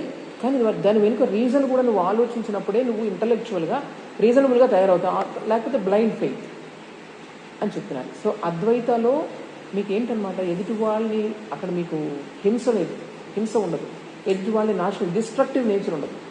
మిగిలిన అన్ని చోట్ల డిస్ట్రక్టివ్, వేరే వాళ్ళని నాశనం చేయదు. ఓన్లీ అద్వైతాలు మనకి అది కనిపించదు అన్నమాట. అందువల్ల ఫ్యూచర్లో అది అవుతుందో లేదో తెలియదు.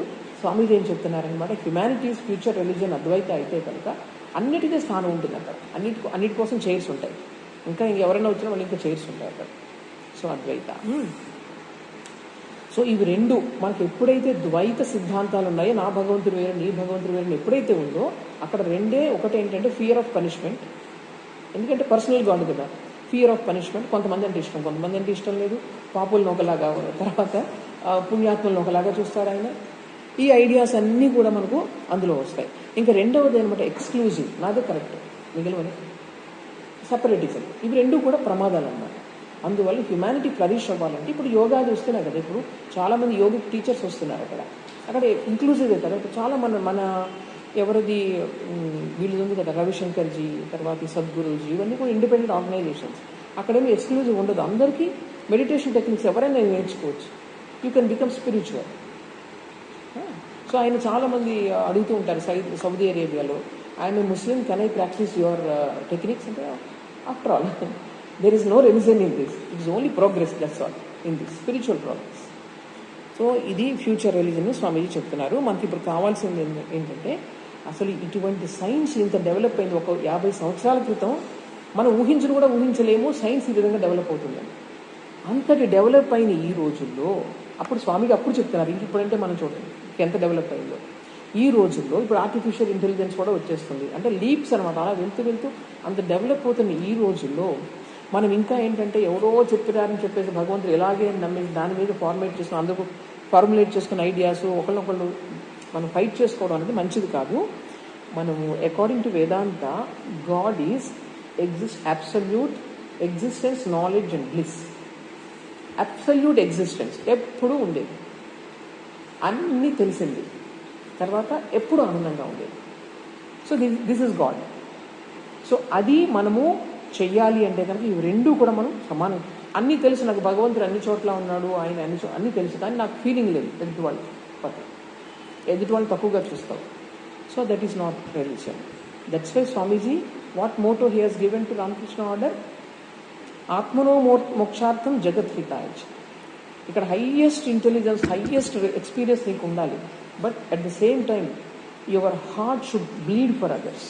That is the highest religion. అందుకనే స్వామీజీ నేను సమాధిలో ఉండిపోతానంటే శ్రీరామకృష్ణులు ఏమన్నారు, సమాధిలో ఉండడం చాలా చిన్న విషయం అన్నారు స్వామీజీ. రామకృష్ణ పరమహంస, నువ్వు అందుకోసం వచ్చావు, అది ఆర్డినరీ పీపుల్ కోసం. అది నువ్వు ఎందుకు వచ్చావంటే నీవు ఎన్నో లక్షల మందికి నీ కింద నీడనివ్వడానికి నువ్వు వచ్చావు. నీ జీవితాన్ని అందరి కోసం త్యాగం, నీకు దానికన్నా ఎన్నో రెట్లు హైయెస్ట్ స్టేజ్ నీకు చూపిస్తానన్నారు. ఎంత వండర్ఫుల్ చూడండి ఈ రామకృష్ణ ఆర్డర్, ఈ ఐడియల్. అది అంటే మనం హైయెస్ట్ లెవెల్లోకి ఎదగాలి, మన ద్వారా ఎంతోమంది బెనిఫిట్ పొందాలి, సాంత్వన పొందాలి. ఇది రిలీజియన్ అంటే.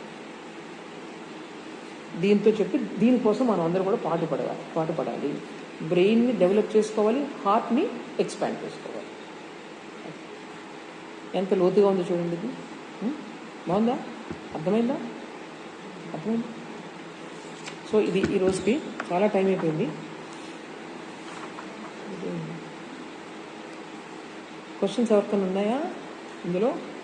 ఈరోజు బాగా ఆలోచించుకొని నెక్స్ట్ వీక్ అడగండి, లేకపోతే ఇప్పుడు వెళ్ళినా పర్వాలేదు.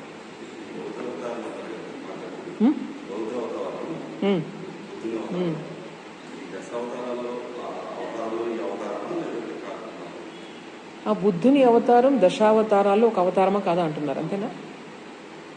మనకు అవతారాలు అంటే ఏంటి చెప్పండి? అవతారం అంటే అర్థం ఏంటంటే ఒక ఉన్నతమైన స్టేజ్ నుంచి కొంచెం కిందకి దిగి వచ్చారు. అవతరతి అంటే పైనుంచి కిందకి వచ్చారని అర్థం. అంటే భగవంతుని యొక్క శక్తి ఈ మానవ రూపంలో కిందకు వస్తుంది, ఒక మేనిఫెస్టేషన్ వ్యక్తం అవుతుంది. ఎందుకంటే చాలామంది మనల్ని మళ్ళీ పైకి తీసుకెళ్ళారు, మనం కిందకి జారిపోయి ఉన్నాము, మనల్ని పైకి తీసుకెళ్ళడానికి అవతారం అనేది వస్తుంది. సో మన యొక్క హిందూ ధర్మంలో కొన్ని వేల అవతారాలు ఉన్నాయి, ఒకటి కాదు. దశావతారాలు ఇవన్నీ పురాణాల్లో చెప్పినవన్నీ ఇదేం కాదు. ఎప్పుడైతే భగవంతుని యొక్క శక్తి మన యొక్క లెవెల్కి అవతరించిందో దాన్ని అవతారం అంటారు. సో అందుకని బుద్ధుడిని చూడండి, బౌద్ధ ధర్మం మన దేశం నుంచి వెళ్ళిపోయింది.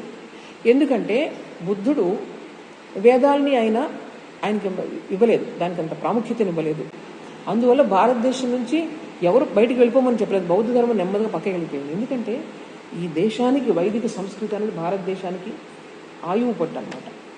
దానిని మనం సరిగా అర్థం చేసుకోలేదు. స్వామీజీ అదే చెప్తారు. ఆ స్వామీజీ ఫస్ట్ నుంచి ఏంటంటే శాస్త్రాల పట్ల ఏవైతే ఉన్నాయో వైదిక ధర్మం, వైదిక శాస్త్రాల పట్ల స్వామీజీ యొక్క విశ్వాసం, ఆయన దాని నుంచి ఎప్పుడు కొంచెం కూడా బయటికి రాలేదు. బుద్ధుడు చేసిన పొరపాటు అది. అందుకే బౌద్ధ ధర్మం భారతదేశం నుంచి వెళ్ళిపోయింది. అలాగే సంస్కృత భాషను ఆయన పక్కకు పెట్టేశారు బుద్ధుడు. పాలీ భాషలో చెప్పారు, కానీ మన సంస్కృత భాషలోనే మొత్తం మన యొక్క సాహిత్యం అంతా ఉంది. దానివల్ల ఏమైందనమాట, అది ఒరిజినల్ కనెక్షన్ పోయింది మనకి. అందువల్ల భారతదేశం నుంచి బౌద్ధ ధర్మం వెళ్ళిపోయిందన్నారు. కానీ బుద్ధుడిని అవతారంగా మనం తీసుకున్నాం, దశావతారాలు కూర్చోబెట్టేశాం మనం. వాళ్ళకి ఇష్టం లేదు అది. కానీ ఎక్కడైతే ఈ ఔన్నత్యం ఉందో, దివ్యత్వం ఉందో, ఆధ్యాత్మిక ఔన్నత్యం ఉందో వాళ్ళందరినీ మనం పూజిస్తాం. వాళ్ళని ఆరాధించడం అనేది గొప్ప వాళ్ళని భారతదేశంలో సాధ్యం అనమాట. అందువల్లనే బుద్ధుడిని ఆయన 10వ అవతారం 11వ అవతారం సెకండరీ. అది బుద్ధుడిని అవతార పురుషునిగా ఈరోజు మనం ఈవెన్ గుళ్ళల్లో కానీ ఎక్కడ చూసినా మనం బుద్ధుని పెట్టుకున్నాం. బుద్ధుని అనగానే మనం సొంతమే అనుకుంటాం మనం. సో మనకేంటంటే ఎక్కడైతే దివ్యత్వం ఉందో అక్కడే మనం ఆరాధిస్తూ ఉంటాం. ఆ విధంగానే మనం అవతారంలో చేర్చుకుంటాం.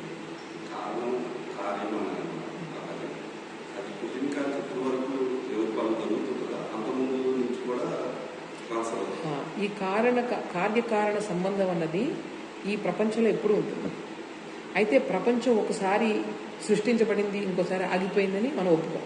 వేరే మతాలు ఏం చేస్తారంటే సడన్గా వచ్చిన ప్రపంచం, దాన్ని మళ్ళీ ఎప్పుడో చివరిలో అది అంతమైపోతుంది, అప్పుడు అందరూ జడ్జిమెంట్ ఏదో ఉంటుంది, అలా చెప్తారు వాళ్ళు. మన దాని ప్రకారం ఏంటంటే ఆద్యంతము, దానికి ఆది లేదు అంతం లేదు. అర్థమైందా? ఆది అంతం లేనప్పుడు మీకు ఈ కాజేషన్ టైం స్పేస్ ఎప్పుడు జరుగుతూనే ఉంటాయి.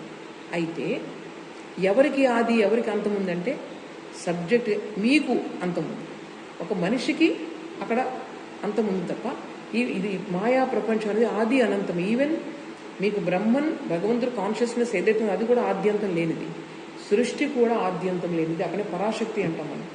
శక్తి ఆవిడ కూడా ఆద్యంత రహిత. మీరు చూడండి, మీరు శ్లోకాల్లో వాటిలో ఉంటుంది, స్తోత్రాల్లో ఉంటుంది, ఆద్యంత రహిత ఈవిడ సృష్టి ఆవిడ. అక్కడ కూడా ఆద్యంతాలు లేవంటే అర్థం ఏంటనమాట, అది ఎప్పుడు జరుగుతూనే ఉంటుంది. కానీ నీకు అంతం ఉంది, నువ్వు ఆ మాయలోంచి బయటికి రావచ్చు. ఇది కాజ్ అండ్ అక్కడ కాజేషన్ అనేది నీకు పోతుంది అక్కడ. ఒక మనిషి దాన్ని లిబరేషన్ అంటారు. అంటే ఇది ఎప్పుడు జరుగుతూనే ఉంటుంది. ఒక ఇండివిజువల్, ఒక జీవాత్మ అన్న ఎక్స్పీరియన్స్లో ఈ మొత్తం ఈ కాజేషన్ అనేది పోతుందన్నమాట. ఏది దేనికి కారణం? భగవంతుడు కనుక తత్వం అర్థమైతే కనుక ప్రతిదానికి ఎవరికైతే రియలైజేషన్ వచ్చిందో వాళ్ళు ప్రతిదానికి కారణం భగవంతుడే చూస్తారు. నువ్వు నన్ను తిట్టినా సరే భగవంతుడే కారణం చూస్తారు, ఈ మనిషిని చూడరు వాళ్ళు. అంటే అన్ని చోట్ల వాళ్ళు భగవంతుడే చూస్తున్నారు కాబట్టి. చూడండి, దేనికైనా సరే ఇప్పుడు సపోజ్ ఒక మామిడి పండు కాసింది అనుకోండి, మామిడి పండు అందరూ పొగుడుతున్నారు, ఎంత బాగుంది మామిడి పండు అంటే, మామిడి పండు మురిసిపోయింది అనుకోండి. మురిసిపోతే దానికి కారణం ఎవరు మురిసిపోవాలి? యాక్చువల్గా ఎవరు మురిసిపోవాలి? చెట్టు మురిసిపోవాలి. ఎందుకంటే చెట్టు కదా కాయనిచ్చింది. ఇప్పుడు చెట్టు చాలా గర్వపడిపోయింది అన్నమాట, నేను ఎంత పండుని ఇచ్చానండి అని. వెనక నుంచి అది ఎక్కడి నుంచి వచ్చింది? దానివల్ల వచ్చిందా? దేనివల్ల వచ్చింది? కింద భూమి, నీళ్లు, సూర్యరశ్మి, వాళ్ళు మురిసిపోవాలి. ఇప్పుడు సూర్యుడు లేకుండా ఏమీ లేదు ఇక్కడ. సూర్యుడు మురిసిపోయాడు అనుకోండి, నా వల్లే ఆ మామిడి పండు నా గొప్పతనం అనుకున్నాడు అనుకోండి. ఇది ఒక స్వామీజీ చెప్తారనమాట, ఇది నాకు చాలా నచ్చుతుంది. సో సూర్యుడు మురిసిపోయాడు, అప్పుడు వెంటనే ఆ సూర్యుడిని నువ్వు మురిసిపోతున్నావేంటి? సౌర కుటుంబం, సోలార్ ఫ్యామిలీ. నేను లేకపోతే అసలు నీకు ఎగ్జిస్టెన్సే లేదు, నా నుంచి వచ్చావు కదా, అది సోలార్ ఫ్యామిలీ, సౌర కుటుంబం ఉంటారు దాన్ని, గ్రహాలన్నీ ఉంటాయి. నేనే గ్రేట్ అంటే ఇందులో గెలాక్సీ ఎక్కడ ఉన్నావు? నువ్వు నాలో ఉన్నావు. గెలాక్సీ అంటుంది, గెలాక్సీ మురిసిపోయిందా? ఈ మామిడి పండుగ కారణం నేనే అని చెప్పి. అప్పుడు ఆ గెలాక్సీలో ఏంటంటే నేను స్పేస్, నాలో ఉన్నారు మీరు అందరూ కూడా, స్పేస్ మురిసిపోతా నాకు ఆయన. అప్పుడు వెనక నుంచి అసలు ఆయన ఉన్నారు కదా, ఆయన వచ్చి నేను లేకపోతే మీరు ఎవరు లేరు. అది అబ్సల్యూట్ రియాలిటీ. సో అటువంటి వాళ్ళు ఎవరికైతే రియలైజేషన్ వచ్చిందో ఆయన్నే చూస్తాడు. ఇప్పుడు ఈ కార్యకారణాలు దీని నుంచి అది, దాని నుంచి అది, మహాకారణం ఉంటారు దాన్ని, మహాకారణం. ఆ మహాకారణానికి ఇంకా కారణం లేదు. సాక్షి దృక్ ఏవ నా దృశ్యతే, ఆయనే చూస్తున్నాడు, ఆయనే ఇటర్నల్ సాక్షి అనమాట. సో ఎవరికైతే రియలైజేషన్ అయిందో, లిబరేషన్ అంటే ఏంటనమాట, ఆయనకి అక్కడ నుంచి ముక్తి అయిపోయింది. కాజేషన్, స్పేస్, టైం ఇక్కడ ఉండగానే ఆయన ఇవన్నీ చూడడం, దాన్నే చూస్తాడు. అందుకని ఆయన కోపం ఉండదు ఎవరి మీద, ఎప్పుడు ప్రశాంతంగా ఉంటాడు, దాన్నే చూస్తూ ఉంటాడు. కాబట్టి ఇక్కడ మనం ద్వంద్వాలు చూస్తుంటాం, నువ్వు నాకు ఇది ఇచ్చావు, నీకు ఇవ్వలేదు, నువ్వు అనేది అన్నావు. ఎప్పుడు వస్తుంది అది? ద్వంద్వాలు ఉన్నప్పుడే వస్తుంది అదనమాట. సో ప్రతి మనిషికి ఎండింగ్ ఆఫ్ మాయా ఉంది, కానీ as it is there is no end. Constantly move అవుతూనే ఉంటాయి ఇవి రెండు కూడా, సృష్టి దాని వెనుకటువంటి చైతన్యం, ఇవి రెండు కూడా.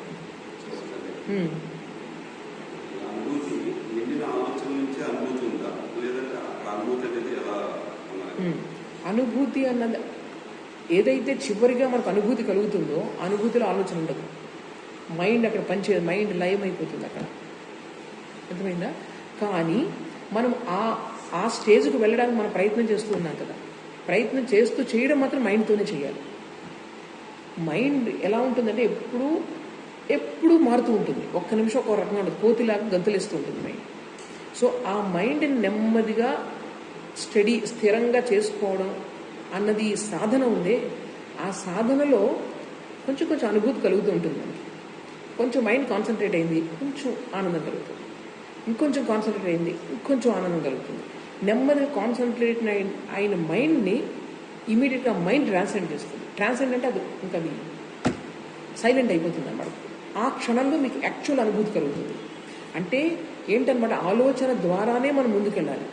చెడు ఆలోచనలు, తర్వాత చంచలమైనటువంటి ఆలోచనల నుంచి కాన్సన్ట్రేషన్ చేసే ఆలోచనలు ముందుకు తీసుకురావాలి. అంతే కదా. అంటే మీరు అడిగిన ప్రశ్న ఏంటంటే ఈ మనస్సు అన్నది ఆలోచనల ద్వారానే అనుభూతి కలుగుతుందని అడిగారు కదా. అల్టిమేట్ అనుభూతి ఏదైతే ఉందో, అసలు అనుభూతి, అక్కడ మీకు ఆలోచన ఉండదు. కానీ ఆ స్టేజ్కి వెళ్ళాలంటే ఆలోచనల ద్వారానే మనం వెళ్ళాలి. ఆలోచనలు చెడు నుంచి మంచిగా రావాలి, మంచి ఆలోచనలు కూడా ఆపేస్తాం. అవి రెండు కలిగినప్పుడు ఇదంతా ప్రాసెస్ అనమాట, చెప్పక్కర్లేదు. ఇది గొప్పవాళ్ళు చెప్పినట్టు వెంటనే మీకు ఒక సమయంలో మీ మనసు పవిత్రమైనప్పుడే కదా. మీ మనసు కాన్సన్ట్రేట్ ఎప్పుడవుతుంది భగవంతుని మీద, మామూలు కాన్సన్ట్రేషన్ కాదు. భగవంతుని మీద కాన్సన్ట్రేట్ అవ్వాలంటే మీ మనసు ఏం చేయాలని పవిత్రంగా కావాలి. పవిత్రమైన మనసులోనే భగవంతుడు రిఫ్లెక్ట్ అవుతాడు. దానికోసం ఏకాగ్రం కావాలి మంచి విషయాలపైన. అది నెమ్మదిగా మంచి చెడు రెండు తీసి, రామకృష్ణ పరమహంస మీరు చదివినట్లయితే ఏం చెప్తారు, ఒక ముళ్ళు గుచ్చుకుంది, ఆ ముళ్ళుని ఇంకొక ముళ్ళుతో తీయాలి. అంటే చెడుని మంచితో తీయాలి, తర్వాత రెండింటిని పక్కన పడాలి. సో మంచి చెడు రెండు ఆలోచన, చెడు ఆలోచన మంచి ఆలోచన రెండింటిని పక్కన పెట్టినప్పుడే భగవంతుని యొక్క అనుభూతి కలుగుతుంది. అర్థమైందా? ఓం అసతో మా సద్గమయ తమసో మా జ్యోతిర్గమయ మృత్యోర్మా అమృతంగమయ. ఓం శాంతి శాంతి శాంతి. హరి ఓం తత్సత్. శ్రీరామకృష్ణార్పణమస్తు.